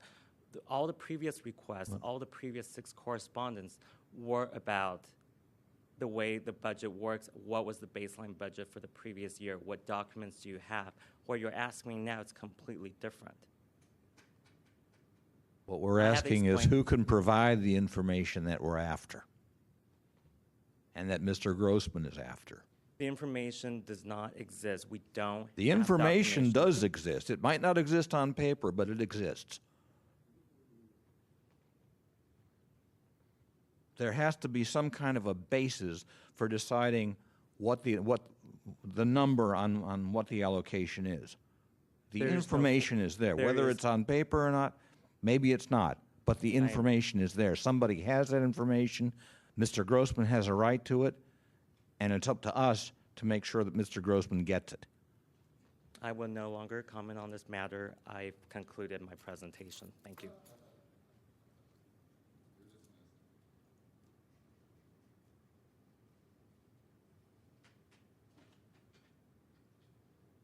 Madam Chair? Member Nee. I would concur with the chair's observation that Mr. Song has already given his rebuttal, and that I don't think it's necessary to call on him to give any further concluding remarks. And I would say that for that portion of our procedure here, we should let Mr. Grossman have his 3 minutes. I don't think it's necessary to give Mr. Song any more time. That's my own opinion. Some of the others on the task force may disagree with me. Members?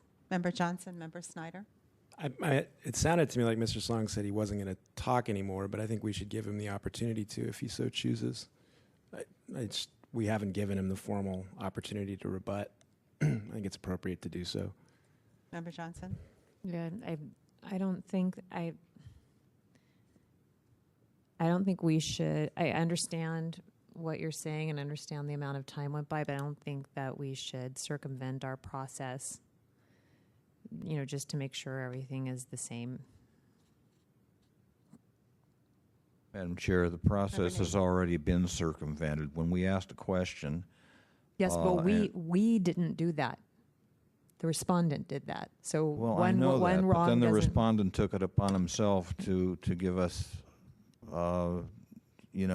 oration that we didn't ask for. It's, I mean, it's not, we don't have to retaliate with our own, by changing our process. That, I mean, but you guys might decide something different. Okay, I'm of two minds about this. One, I don't appreciate being dressed down by a respondent, and it sounded like a rebuttal to me. But let's adhere to our. Madam Chair, consensus seems to be with offering him rebuttal time. Okay, all right. The respondent has 3 minutes to offer a rebuttal. Okay. The complainant now has 3 minutes for a rebuttal.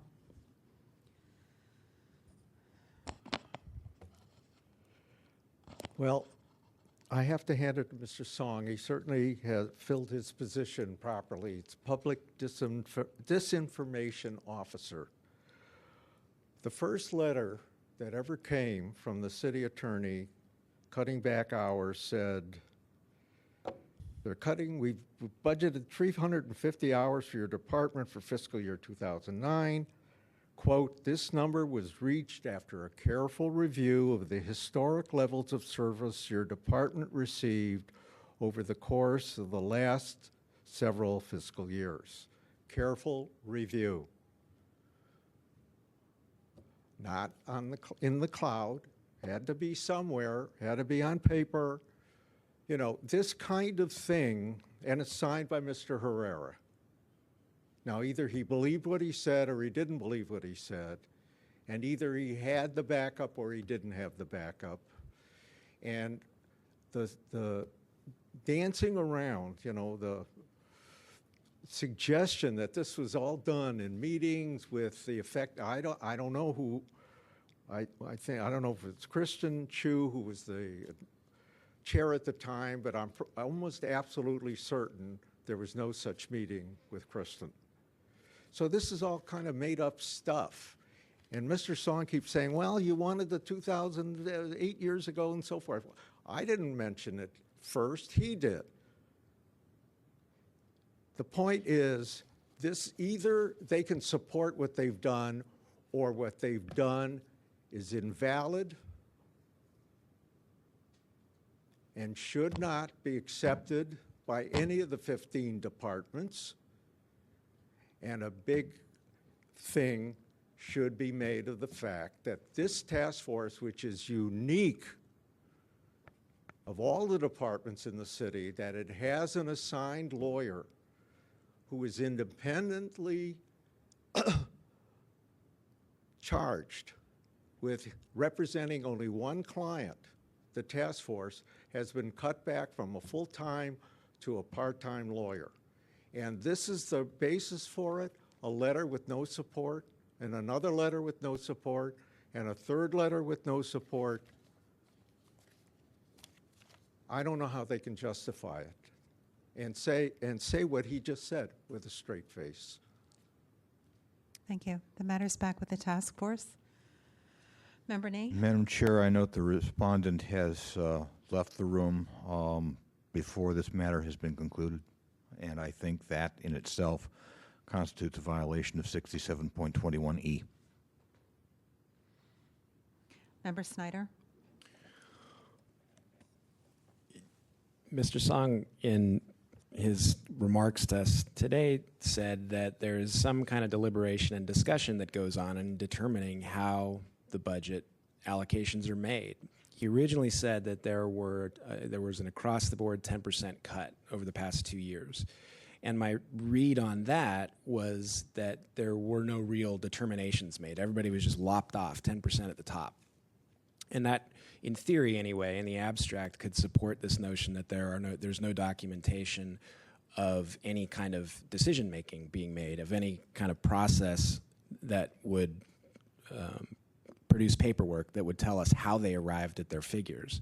If it were the case that it were just a mathematical calculation, 10% gone, okay, in the abstract I could see how that would work. But he stood up there and in answering my questions said that that's not what happened at all, that there was a process whereby some agencies, some departments received hours and some departments didn't receive hours. And that there's a decision involved there, and somebody has to make that decision. And when that decision's made, it almost certainly has to be written down in some form. Now, it may be the case that that the city attorney's office wants to argue that all of that is attorney-client privileged, and I saw Mr. Song heading that direction, but he didn't actually go there, and I think I know why. I think it's because he didn't ask. I think there was...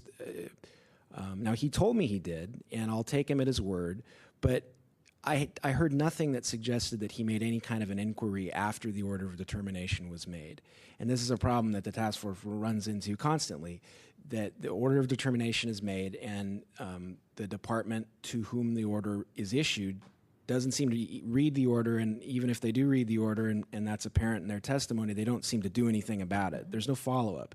I don't know whether it's a lack of understanding that there is a requirement that they try to produce some records or whether that's just throwing their hands up in the air. But it was evident to me that if there was any inquiry by Mr. Song or anyone else in the city attorney's office, it was minimal. And that in itself isn't necessarily a violation, but what I think is a violation, and the reason I think we should refer this back to the full task force, is that it seems obvious that there have to be some documents. There has to be documentation. Even over the last 2 years where there was a 10% cut, there has to be documentation of why there were decisions made as to who received hours and who didn't, who gets cut, who doesn't, how do they get cut. And they haven't. The city attorney's office has not provided those records, and Mr. Song's insistence that there are no such records notwithstanding, I just can't believe that's true.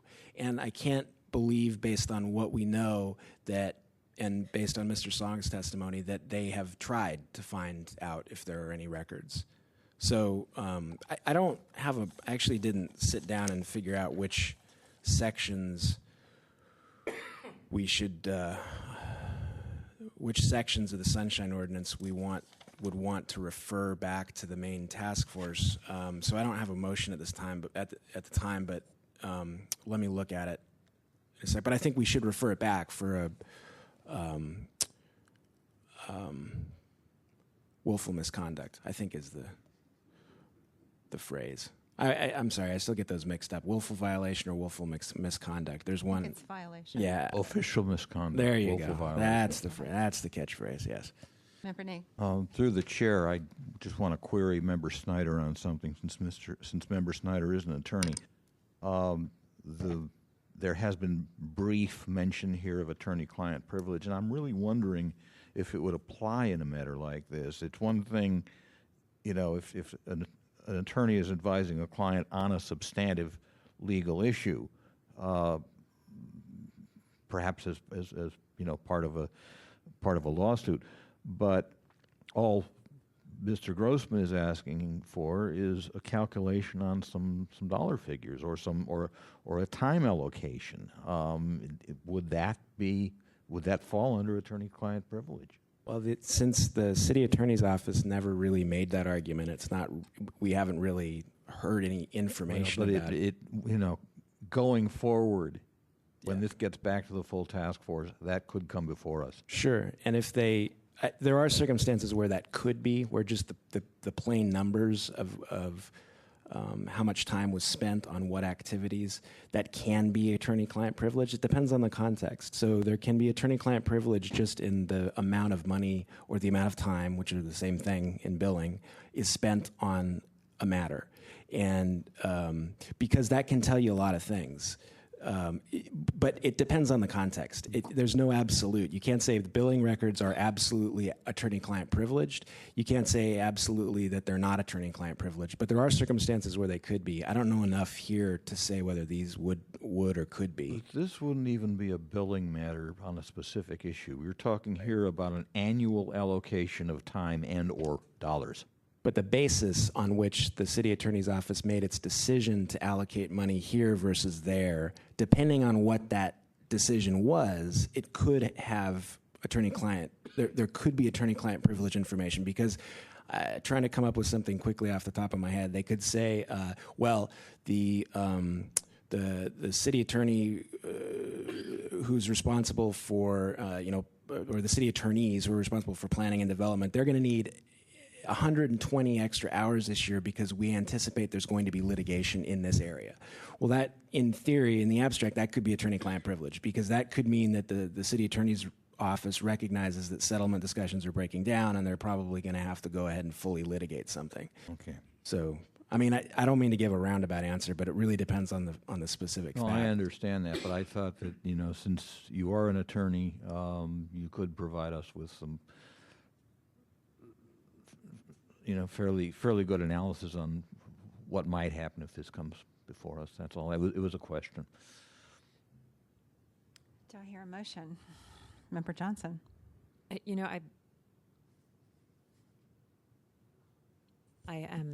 don't have a motion, but I agree that it is difficult to believe that there is no documentation regarding the budget, because if the mayor asked them or somebody asked them a question about how they tried to figure something out, how would they demonstrate, or what kind of documents do they give to the Board of Supervisors to demonstrate what they need next year or what they used last time? But what's hard for me right now is that they're representing that they don't have any documents. And forwarding this to the full task force, I'm not sure. I mean, are you just, on what basis are we going to say we believe their documents? Or, is there something that we could come up with that might be sort of an unusual, like maybe, we're not the, Mr. Song is the press secretary. He's the public information officer, and we're a task force, so we're not the press and we're not the public. So maybe there's somebody that we could write to in the office and say, is this what you want your public? Because, basically the public information officer just said they wouldn't provide us with any more information. Which is... Okay, I'm wondering, we're stymied because we didn't have the right person here who could answer questions. So I think I think what they continue to violate here is 6721E. But it's not going to get you the documents. What's going to possibly get us somebody here who can shed some light on this situation? I keep thinking, oh my God, it could be that there are no documents, in which case, we're at the end of the line here. But then I'm thinking that would be terrible because Madam Chair. there have to be. But Member Nee. A couple of things. First of all, proving the existence of such documents just on our own, unfortunately, would be very difficult. I am as incredulous as anybody else on Mr. Song's claim that there are no responsive documents, but for us to try to prove it may be an impossible task. It's a matter of what you want to believe and what you don't. But let me suggest something. This task force does have subpoena power. The task force may, with authorization from the Board of Supervisors, subpoena witnesses, subpoena testimony, subpoena documents. Maybe this is the time to do that.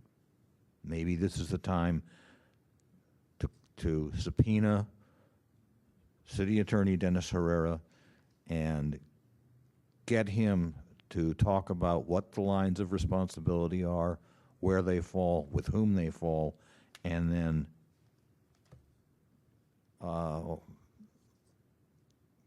get into our chambers, into our hearings, the people who can answer the questions that we have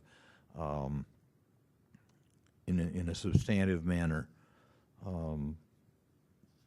Because obviously, Mr. Song, and again, this is not necessarily a criticism, but there were questions that Mr. Song could not answer, and we need to find out who can answer them and address those questions to that person or persons.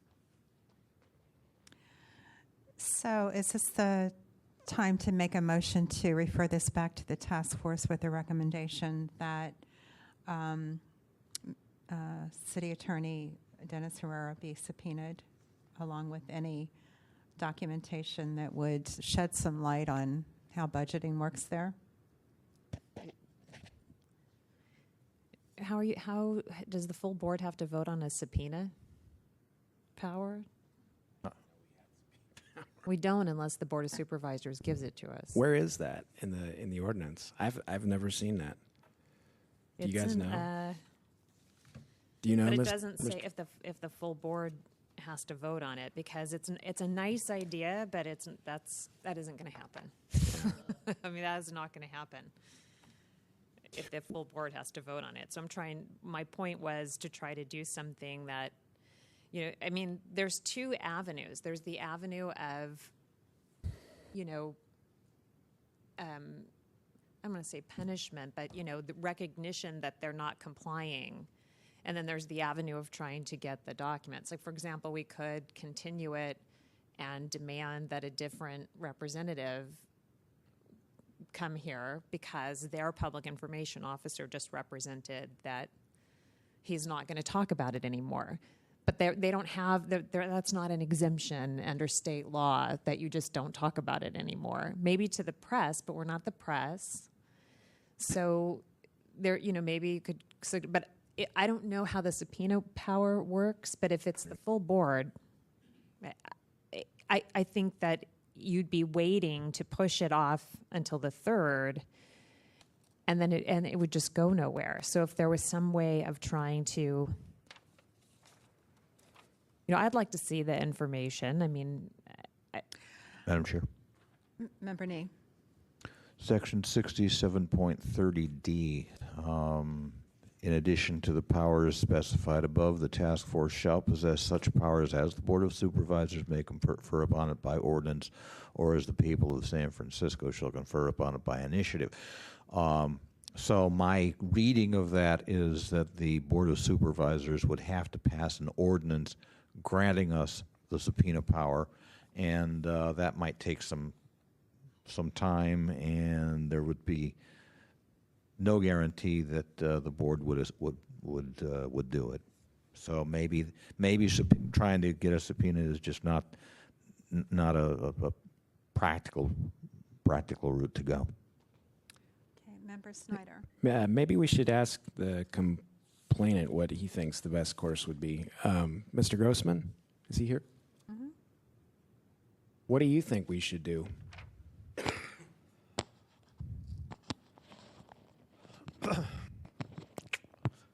I've been reflecting on that. I could do another records request and ask for all records that reflect the identity of the persons who participated in the preparation and dissemination of those letters, which might help us identify who the people are.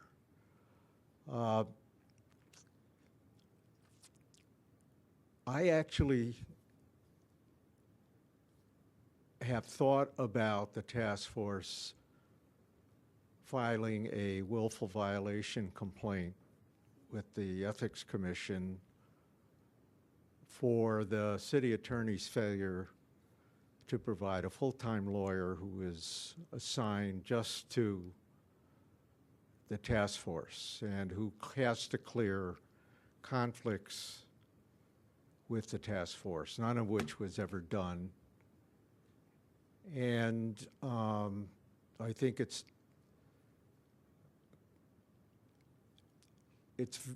obvious to anybody that you need a lawyer at your meetings, all of your meetings, and you need a lawyer who will do what lawyers do for their clients, give them advice, write opinions, and so forth, none of which is available to you through the system that now exists. And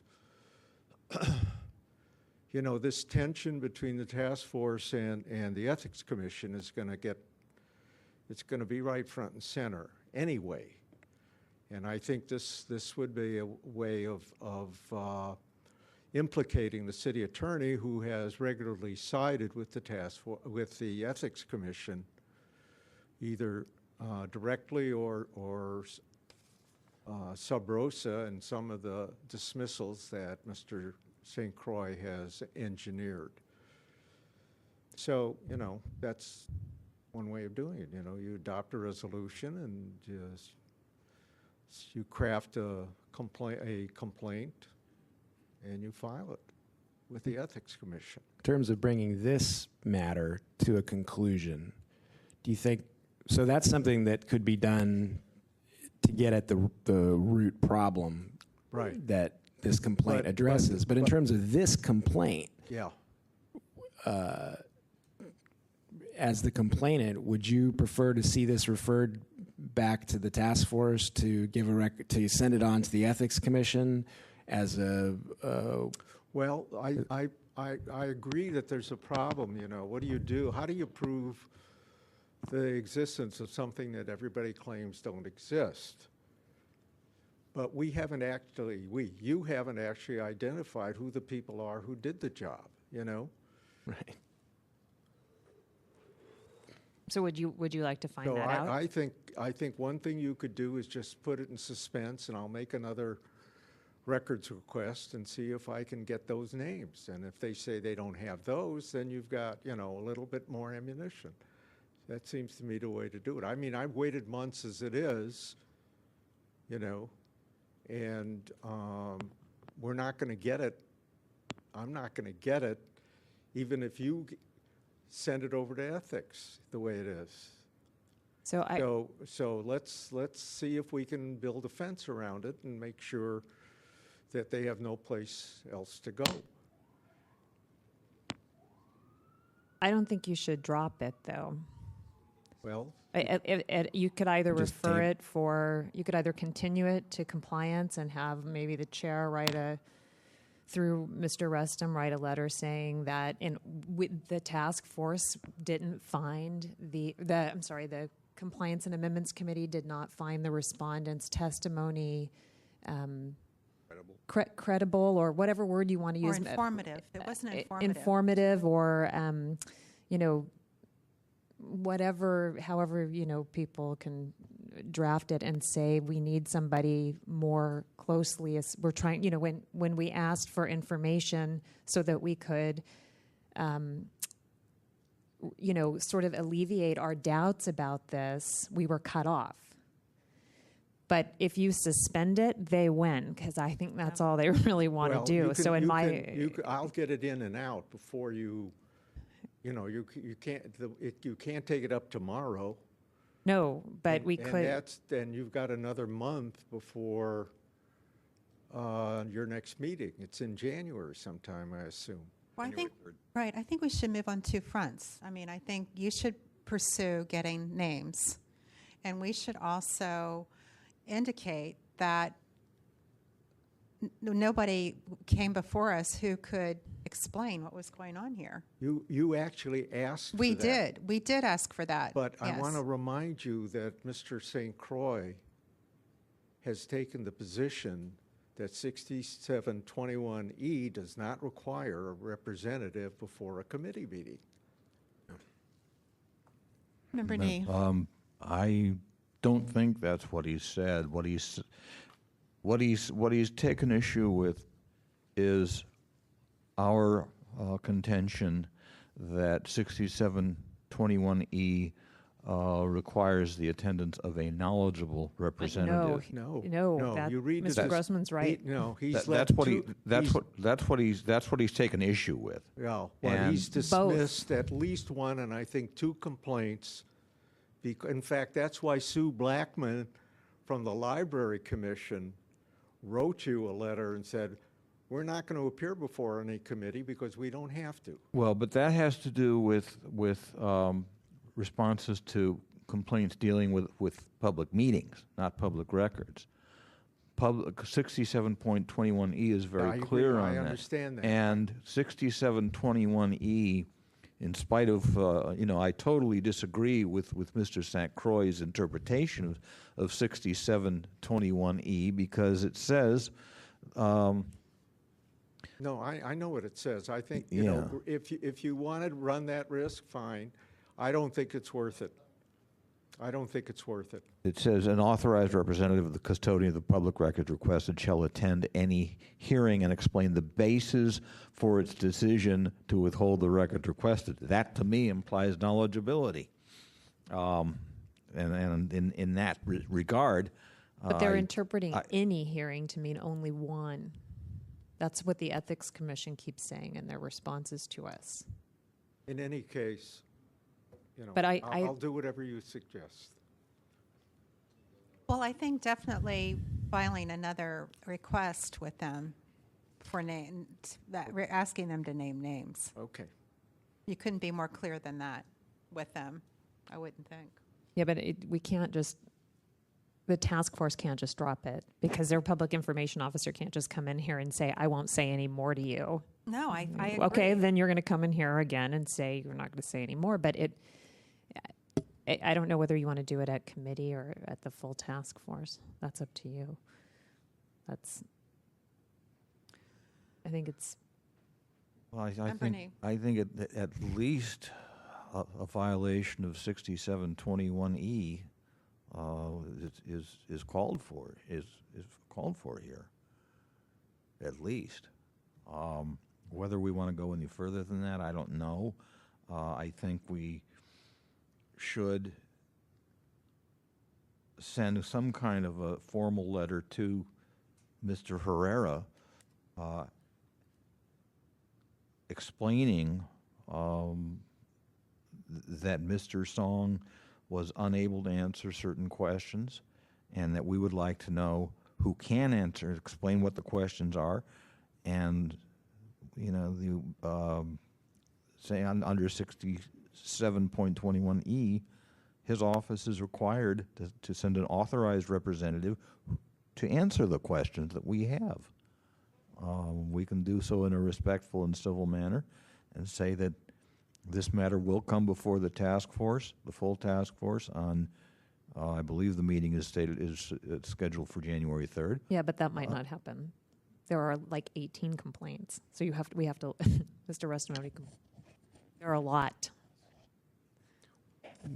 Member Snyder. Why don't we continue this to the next Compliance and Amendments Committee and write the letter and say, could you please send somebody who can answer the question of who knows about this? And better yet, send somebody who knows about this and attach the order of determination and say, there's been no final determination on this order of determination. We are suspending it until the next committee meeting so that we can get some answers out of you. And if at that time nobody shows up or Mr. Song shows up and doesn't know anything further, then we could take another action. That allows us to sort of suspend it without dropping it, and also allows Mr. Grossman to file his new complaint. So how about that? So the letter would say something to the effect of, the task force was unable to ascertain the answers to critical questions that are raised by this order of determination because Mr. Song didn't have the information, he wasn't prepared. Could the city attorney's office please send somebody pursuant to 6721E? Did you write the letter? Sure. The letter? Yeah, I'll write it. You're writing it right now, so. Yeah. Yeah, and tell me, tell me when would I need to have it, give me a deadline, somebody. So for the next, if we want to get this to the city attorney's office, within reasonable time, advance notice of the next Compliance and Amendments Committee. When is the next Compliance and Amendments? Through the chair, the next meeting is on January 10th. So in order to get them, when would we need to send them a letter that would give them enough advance notice of the January 10th meeting? Through the chair, Member Snyder, if it is scheduled for the January 10th meeting, the notification and the agenda has to be posted by the 6th, the latest, 6th of January. All right. I would suggest giving them the same 5 business days as we normally do, even though they've had plenty of time. But if you're going to do it on the 6th, then they should receive, it would be nice if they could receive the letter on the 3rd. January 3rd. looking at Madam come Chair, back, is that right? Chair, Member Snyder, I would suggest Tuesday, January 3rd, because I need about a week to compile the packet. But you were saying, Chair Johnson, you were saying we should send it by the 3rd, right? That Yeah, was and then your- it would be in the packet on the 10th. So you could send it on the 30th or the 3rd. They're not here on Monday. Right, the but if we 2nd. send it on the 3rd, when would I need to have it done by? We could have it done as soon as possible. I would say that because I am out of the office for the entire week of the last week of the month. You're out the 26th to the 30th? Can we, how about we, The would, 23rd? would the committee be adverse to continuing this till the February Compliance and Amendments Committee? No, I wouldn't continue it that way. Could you have it done by the 23rd, a week from Friday? Sure. I will, Okay. wait. Today is the 13th. No. Sorry. Because 23rd. then we All right. we could look at it before it got sent out. Mm-hmm. Right. Who should I send it to? Kristen. Everybody? No, to you. You could send it to everybody. Okay. So did we make a motion we didn't make a motion for this. Do we need a motion for this? Member Nee? Move to continue this item till our meeting of January 10th. And You want to send a mention the letter? Yes, and that in the interim, the committee send a letter to City Attorney Herrera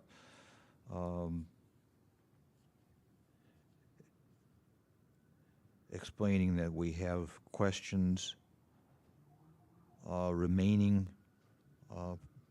relevant to this proceeding, relevant to Mr. Grossman's complaint against his office, Okay. and that we would like his office to identify who can answer those questions. Okay. Do I have a second? A second. Is there any public comment on this motion? Yes, hello. Once again, it's Jason Grant Garza. I'm still baffled by this entire process. Mr. Grossman says it's been going on for 6 weeks. He says he's been dealing with the city attorney's office. In front of me, I have a referral log from him from 2005 to 2011, and there's got to be at least 5, maybe 6 incidents of the city attorney's office having an order of determination against them sent up to ethics that was kicked down. Does the term serial violator mean anything to you people? My God, there's a 3-strike rule. You're out in California. If I go and get a pack of chewing gum having 2 strikes against me, I'm in jail for life. But these people apparently can do the same thing over and over and over and over and over and over again. And you people offer hope, a way out. Did they send a knowledgeable representative? I don't think so. He's testified that there's no responsive documents. Well, now let's see. I had a particular case in front of the Sunshine Commission where the city lied in federal court to have my case dismissed about an emergency violation of medical law, that when I subpoenaed them, they said they didn't have any documentation to that effect, even though by law it was required to be in the file.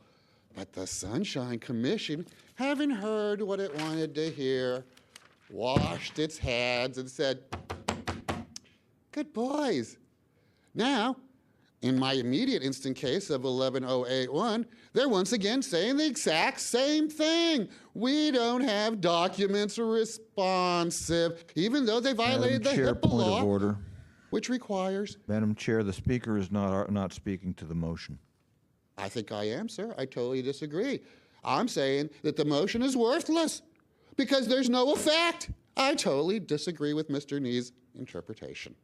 But thank you. It just continues to show what a farce this is. Thank you. Is there anyone else to speak to the motion on the floor? Seeing none, Mr. Rustin, would you call the roll, please? On the motion, Member Snyder? Yes. Snyder, aye. Member Nee? Aye. Nee, aye. Member Johnson? Aye. Johnson, aye. Member Washburn? Aye. Washburn, aye. Madam Chair, we have 4 ayes. The motion passes. It's now, this last matter lasted a long time, and it's now time for general public comment on items that are not on the agenda.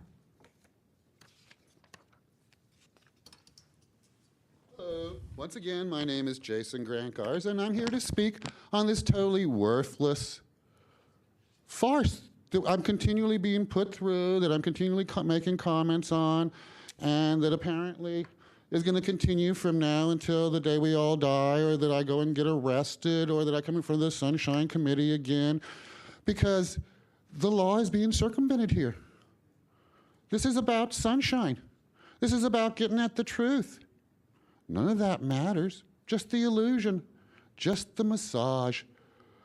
In 2001, when my soulmate died, I went to the hospital, never having been arrested in my life.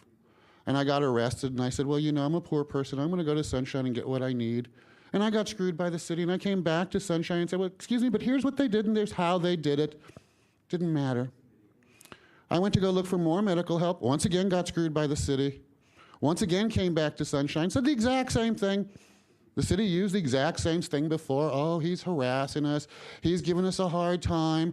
You know, we've done everything we can. We don't have the documents responsible or required, you know, or responsive, or whatever the case may be. However, by federal law, it's required to be there. And as a disabled person, having asked for the Disability Task Force representative for help, ADA help, which was, of course, not as it was conferred to be upon, just on and on and on.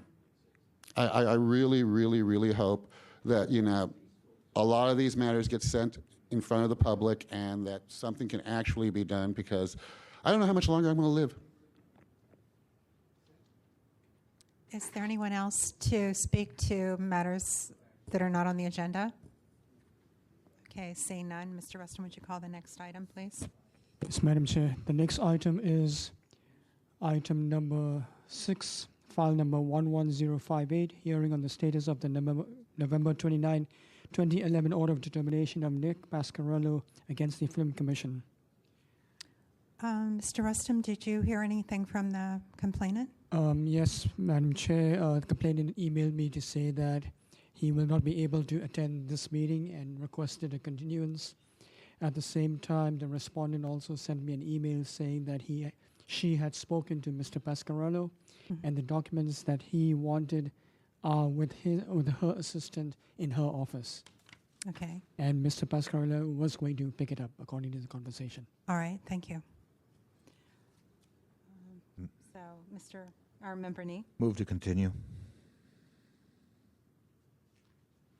Second. Is there any public discussion of this matter to continue?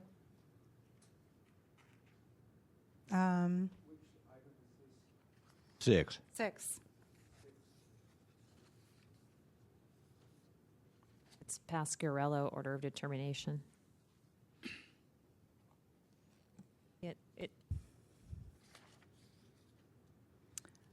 Okay, Mr. Rustin, would you call the roll, please? On the motion, Member Snyder? Yes. Snyder, aye. Member Nee? Aye. Nee, aye. Member Johnson? Yes. Johnson, aye. Member Washburn? Aye. Washburn, aye. Madam Chair, there are 4 ayes. The motion passes. Mr. Rustin, would you call the next item on the agenda? Item number 7 is file number 11081, hearing on the status of the November 29, 2011 order of determination of Jason Grant Garza against the Department of Public Health.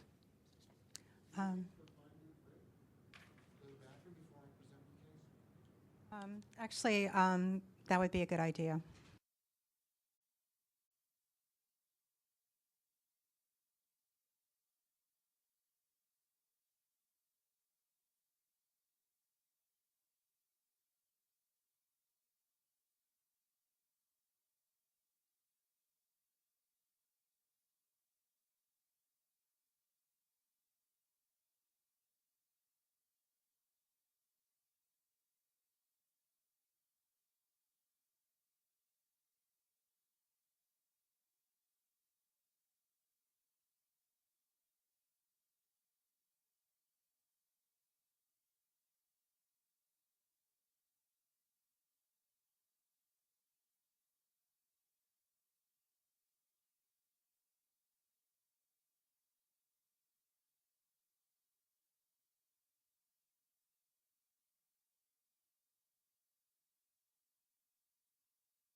Okay, the regular meeting of the Compliance and Amendments Committee of the Sunshine Ordinance Task Force is called back into order at 6:22.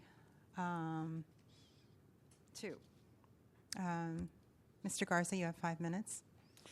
First of all, I'd like to ask. Oh, I'm sorry, we haven't called the item. Mr. Rustin, would you read the next item on the agenda? Item number 7, file number 11081, hearing on the status of the November 29, 2011 order of determination of Jason Grant Garza against the Department of Public Health. Okay, Mr. Garza, you now have 5 minutes. First of all, for a point of order, and clarification, I'd like to know where the other side is. I was sent an email telling me that I had to be here, and in the email it said that the other side had to be here. So I'd like to know where they're at, because I believe I'm afforded due process, am I not? Mr. Rustin, did you receive any word from the respondent? Yes, Madam Chair, the email is in the packet. The email dated December 9th.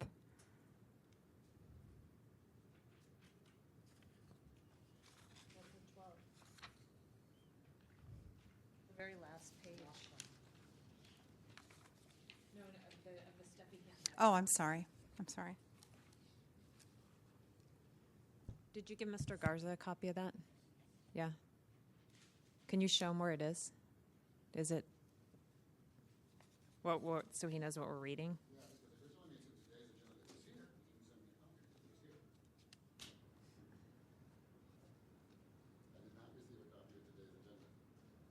No, it was sent on the 12th. To you guys, Yeah. not to me. Well, And regardless, they're still supposed to be here. Irrelevant. According to this email from Eileen Shields, she was unavailable this afternoon from 1 until 5 and unable to attend the meeting. Unacceptable. I had to be here. I was unavailable. Excuse me, this was not sent to me, sir. That was here. You just pulled it out of the pile that was here. I'd like for it to be noted for the record. Once again, another deceptive tactic used by the administrator to thwart process, correct process, here at the Ministry of Sunshine. Thank you. Just having it put on tape for a reasonable man in case they ever need to evaluate. Mr. Garza, the respondent is not here. What is your preference? Do you want to continue For the with law the to be hearing? followed and the ordinance to be followed, what is the penalty for them not showing up? When will I have response? I'm waiting. I've asked response prior to the chair, for prior things that have not happened according to a 45-day rule. I've asked the current chair. So, yes, I'd like a response. Oh, Mr. Garza, what we have now is an email from Ms. Shields. We don't have anything further. So Well, that is not a response, madam. She's supposed to be here according to the email that I received. She's not here. Correct. So what is the penalty? Well, we either hear it or we don't. Right. That's not a penalty, madam. Well, we can't have a penalty without the hearing, so you have to decide if you want to go We can't have a penalty forward. without the hearing. We have already had a penalty. We've already had an order of determination in which they violated past the 5 days in which they were supposed to be responsive. Mr. Garza, okay, right now we have to determine whether we're going to have the hearing or not have the hearing. Please go ahead and determine that. You're going to do whatever you're going to do. Well, I'm asking you as the complainant what your preference is. My preference is to have the ordinance followed, which required them to be here and to delegate the punishment if they weren't. So what is the punishment? Sir, we're not making that determination right now. Right now, we're just trying to determine and I'm asking what you would like for us to do. I would like for my due process not to be violated. I have complied with it. Sir, they're not here, and there's nothing to be done about it. Does that mean that my due process is not being violated then? It's unfortunate that they're not here. They sent an Yes, it certainly is, but it's not my problem. Well, Mr. Garza, do you wish this matter to be heard, or do you want it to be continued? I wish to have the ordinance enforced as it was written within the 45 days, the Rules and Compliance Committee to fulfill their policy directives, which is to have the respondent hear, the answers to the questions that I pose to the chairs and everybody else to be answered in an appropriate manner so that this process will not be thwarted. All right, stop. Why? I'm only, you asked me a Because question. do you want I'm it to be answering. heard or not? If you don't answer, Yes, I want it to be heard properly. Thank you. does that mean you want to go forward today or not? What other choice do I have other than this Hobbesian's choice that you are providing for this ADA person? The other choice is to have the matter continued until next month, presumably to give And how does that fulfill the 45-day requirement that already wasn't met, sir? We already did that. We already did the And order of I'm determination. not And gonna if you respond don't to the answer the 45-day question in a requirement. minute, I'm going to get up and I'm going to leave, and then there won't be a quorum. Madam Chair, Member Nee? I move to table this matter. Do I have a second? Second. Is there any public comment on the motion to table this? Of course not. Why, it's all rigged.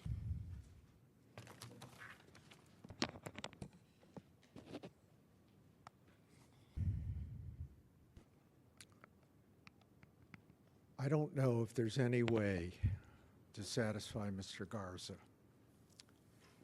Whether you hear it or you don't hear it, and whether the other respondent is here or not, Mr. Garza isn't going to be satisfied. So I suggest you just go ahead and do what you think you need to do in order to stay within your own rules and to conduct your business as best you can.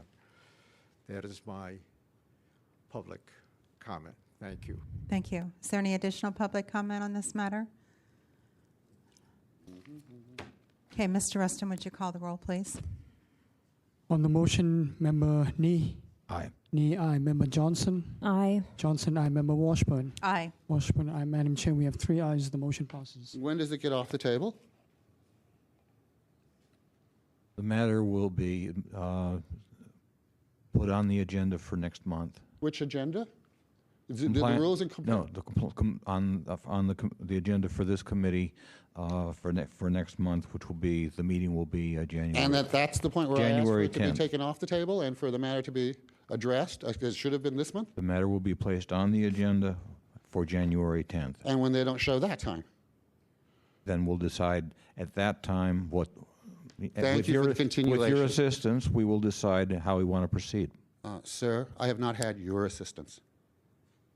Mr. Rustin, would you call the next item on the agenda, please? The next item, Madam Chair, is item number 9, file number 11021, hearing on the status of the May 24, 2011 order of determination of Deborah Benedict against the Tides Center. All right. Is the complainant here? I don't see Ms. Benedict. Did you hear anything from her? No, Madam Chair, I did not hear from her. I see the respondent here, someone from the Tides Foundation. Would you approach us, please? I appreciate your patience over these 2.5 hours. I'm wondering, you've seen the order of determination, and we're here to get an update on the status of this May 24th, 2011 order of determination that on an old matter that we heard a while ago. So if you could bring us up to date, that would be great. To bring you up to date, under the order of determination, we were basically notified that we had to make sure that the public could attend or participate in the Tide Center board meetings. We have, since that time, had 2 board meetings, one July 20th, one November 30th. The July 20th board meeting was in Washington, D.C. A public 800 free dial-in number was provided for the public. It was disseminated in the same way all notices for the meeting was disseminated, and that was provided. The November 30th, 2011 meeting was held at the Tide Center in the Presidio in San Francisco, and that information was also disseminated publicly as provided under the law.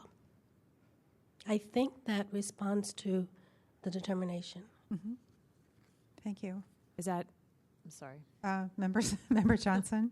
Is that something that the Tide Center will be doing in the future too, providing an 800 number or Yes, some? if the meeting is not here. Okay.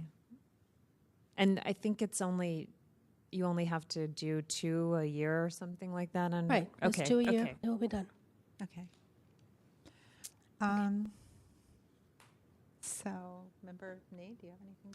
Well, I just wanted to, I think it would be appropriate to ask if there is anybody here to present facts and evidence in support of the complainant and then in support of the respondent. Oh, sorry.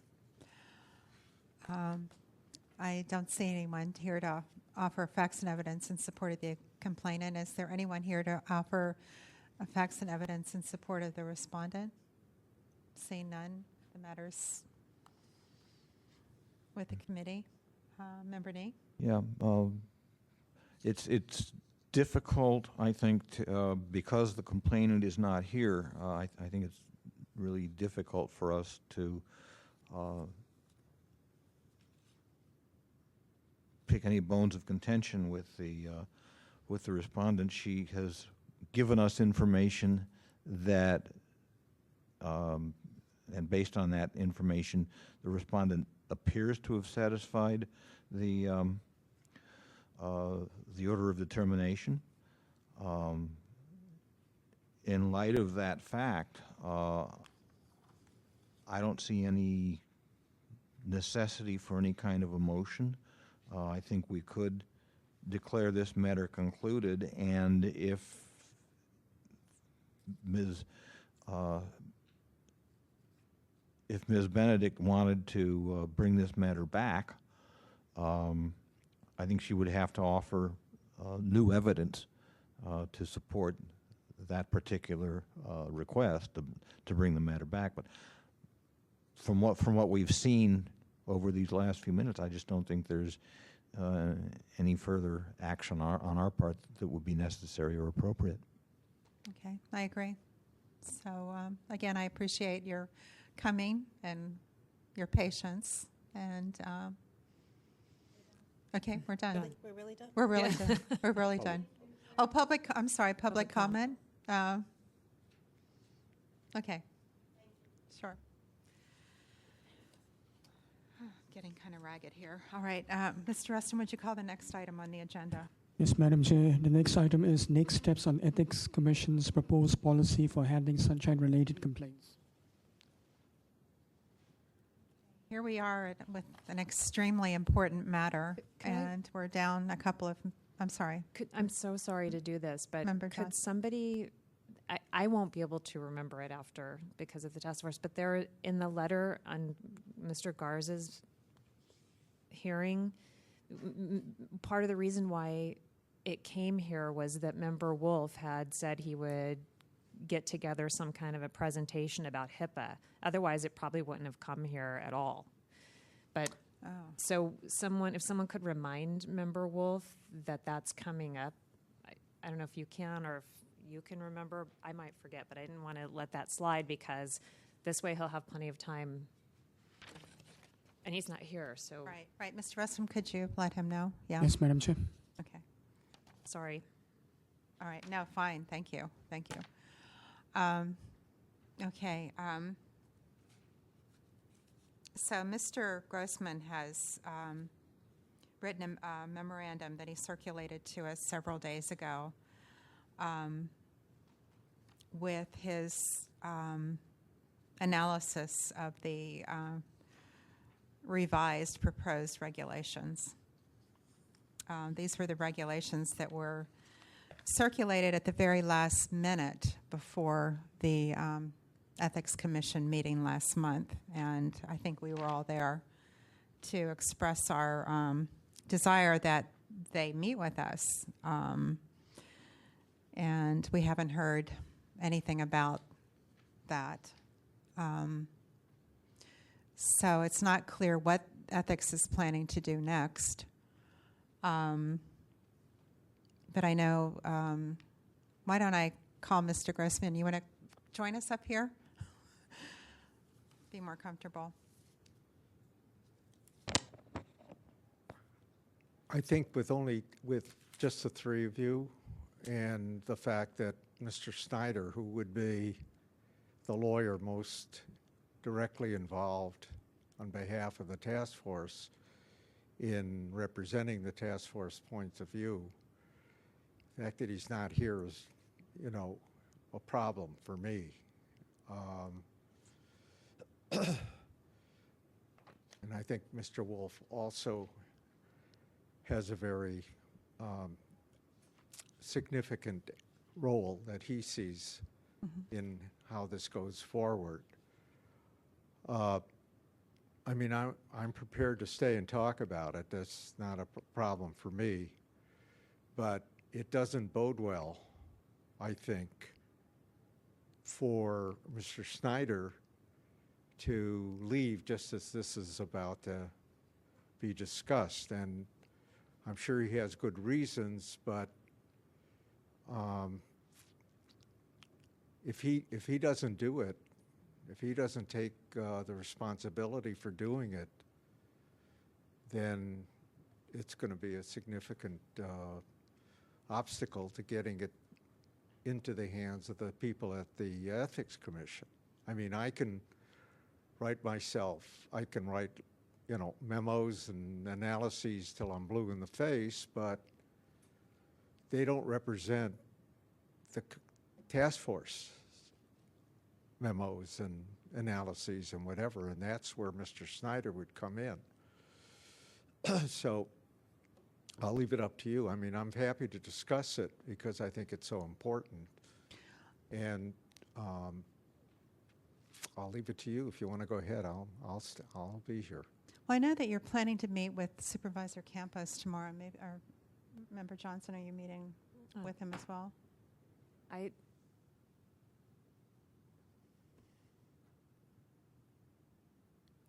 have to work, and I am.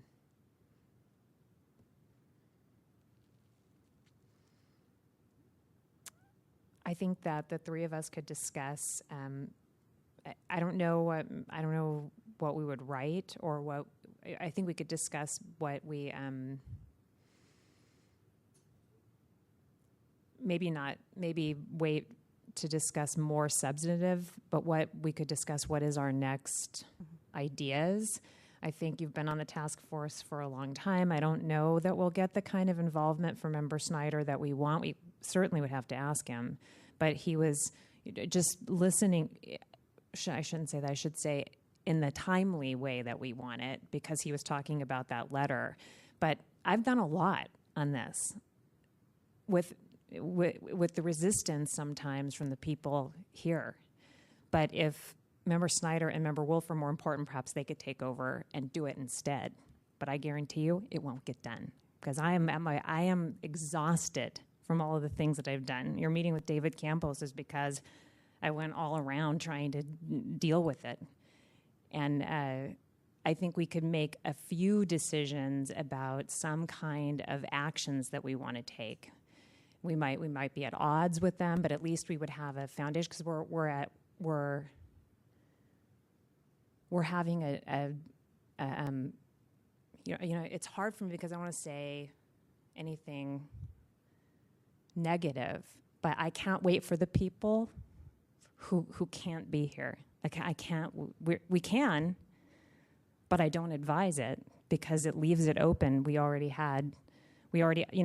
when this started, we had discussed it for a long time, and we had to push it through in the beginning. I don't know what their plans are, but maybe we could decide we could write a letter. We could, I don't know if we want to ask them, push them for a meeting, the commissioners. I mean, I don't know what people are thinking, so at least we could discuss something along the lines of the procedural part of it, if not the substance of the argument.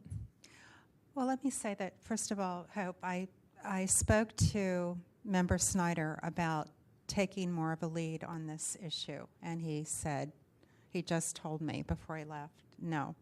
Oh.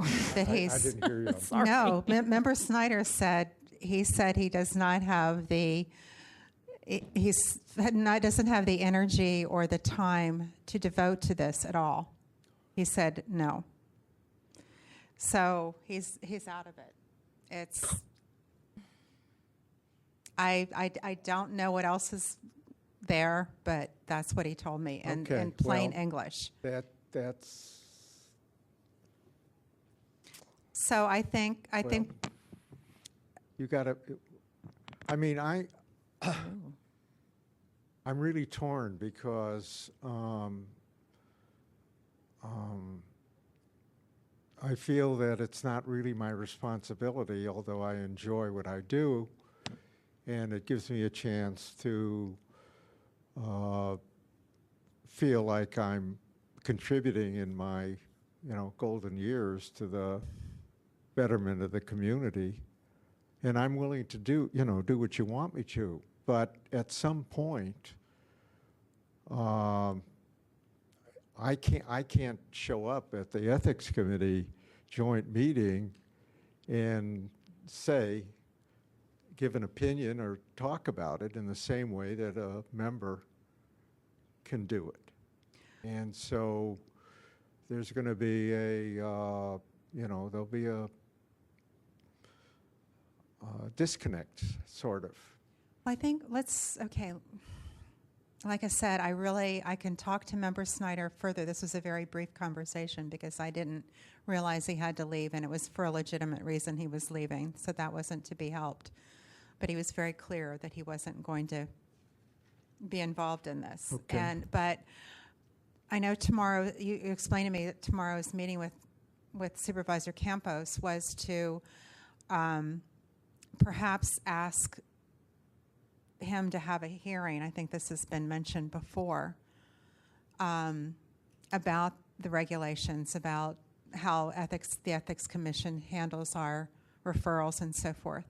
So I would be happy to go to the meeting with you. I thought that Member Johnson was going to go, but I'm available and could go with you. I think that Okay with me.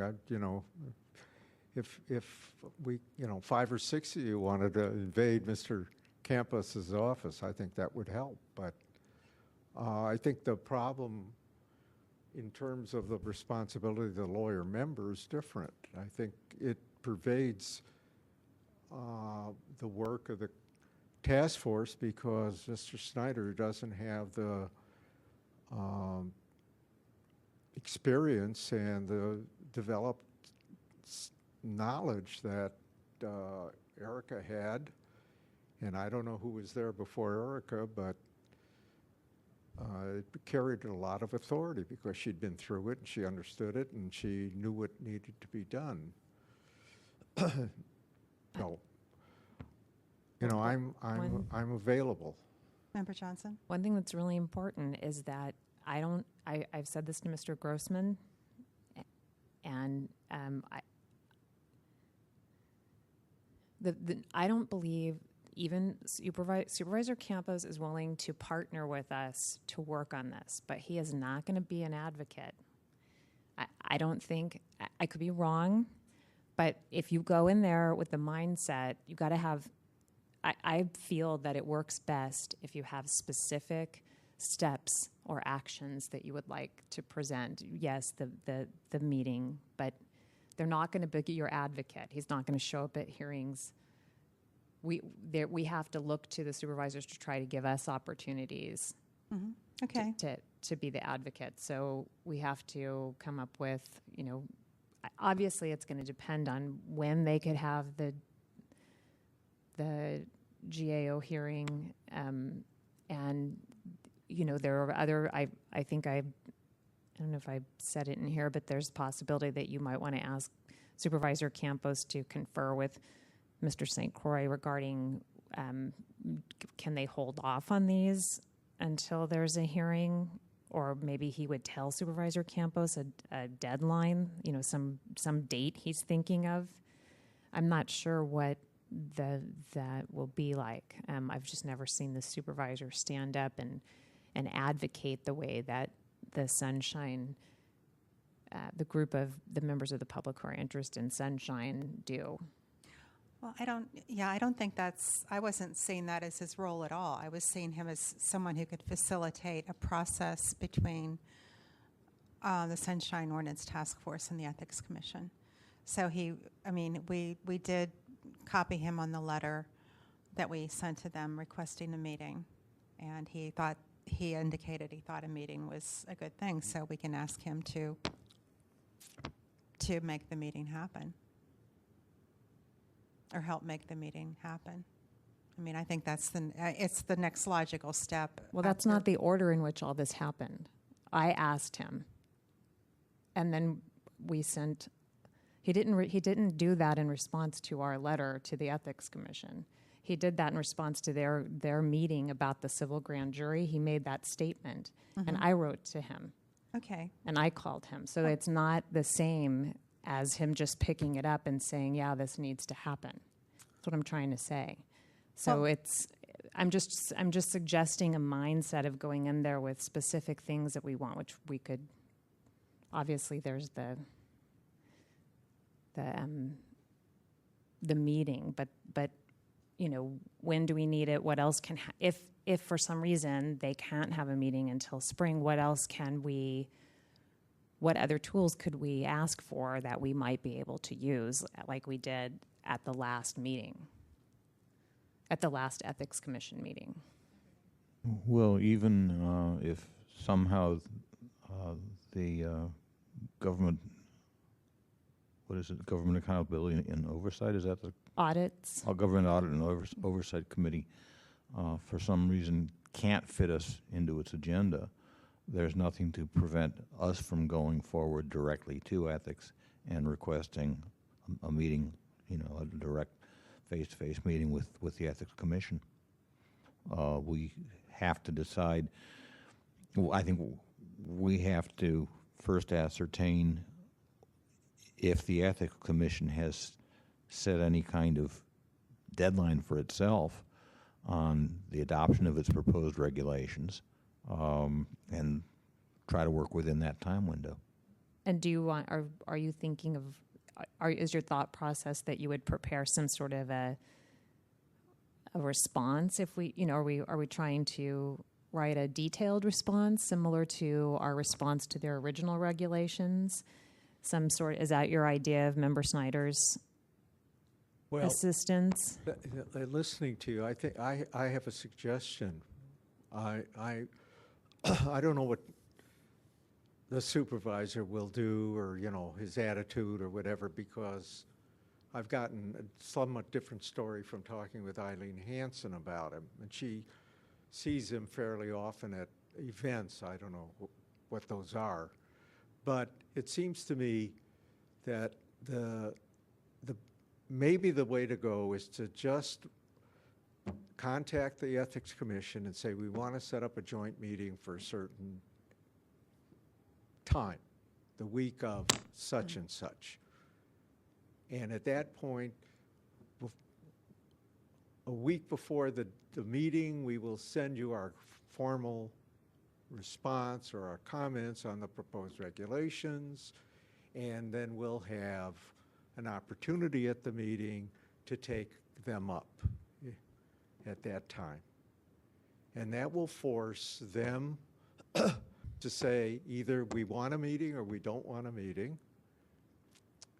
And it'll give us a date that we can shoot for to get this stuff out to them in a way that makes sense.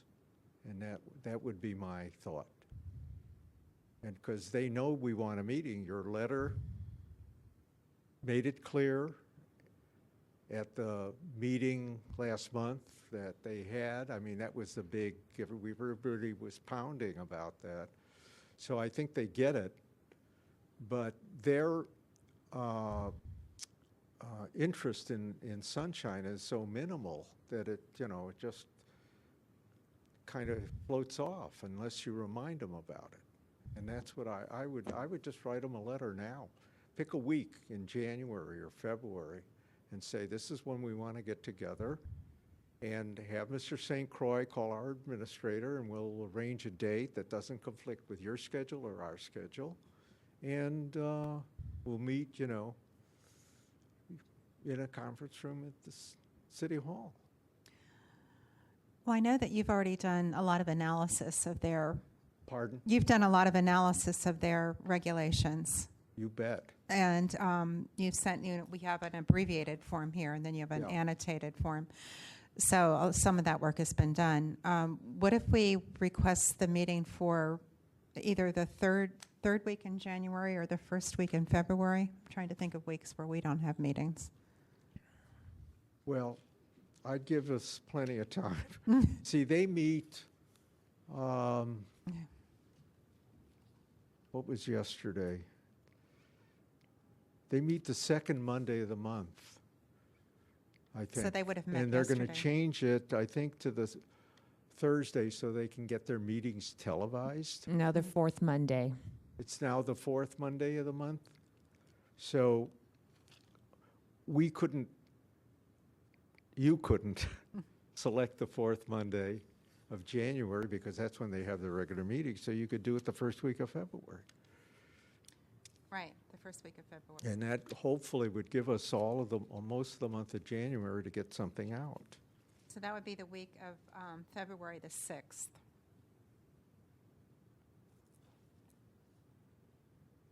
So I can And write that's what I'll tell Supervisor. If you come along and, or Hope, if you join us, we can bury him and tell him he's got to schedule something.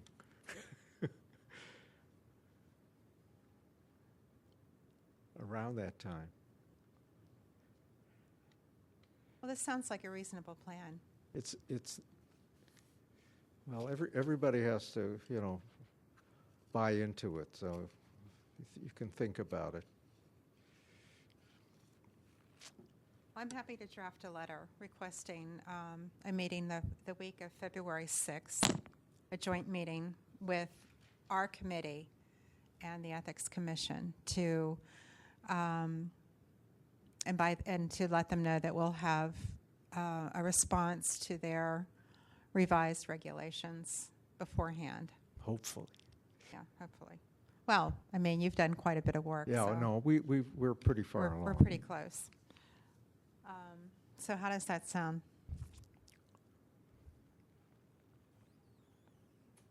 I'm fine with that. Okay.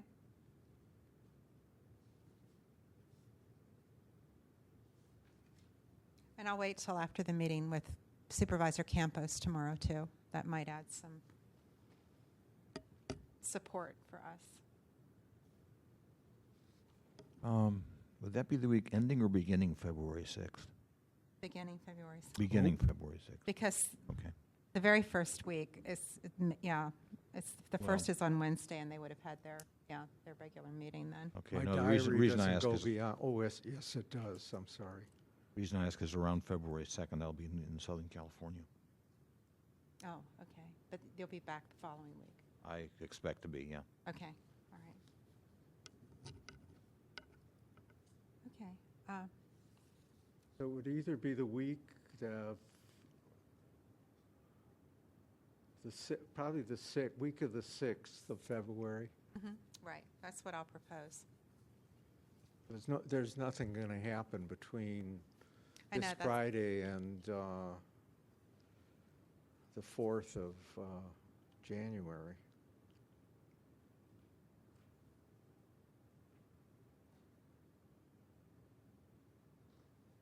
Yeah, give us. What do you say, Hope? You want to come tomorrow?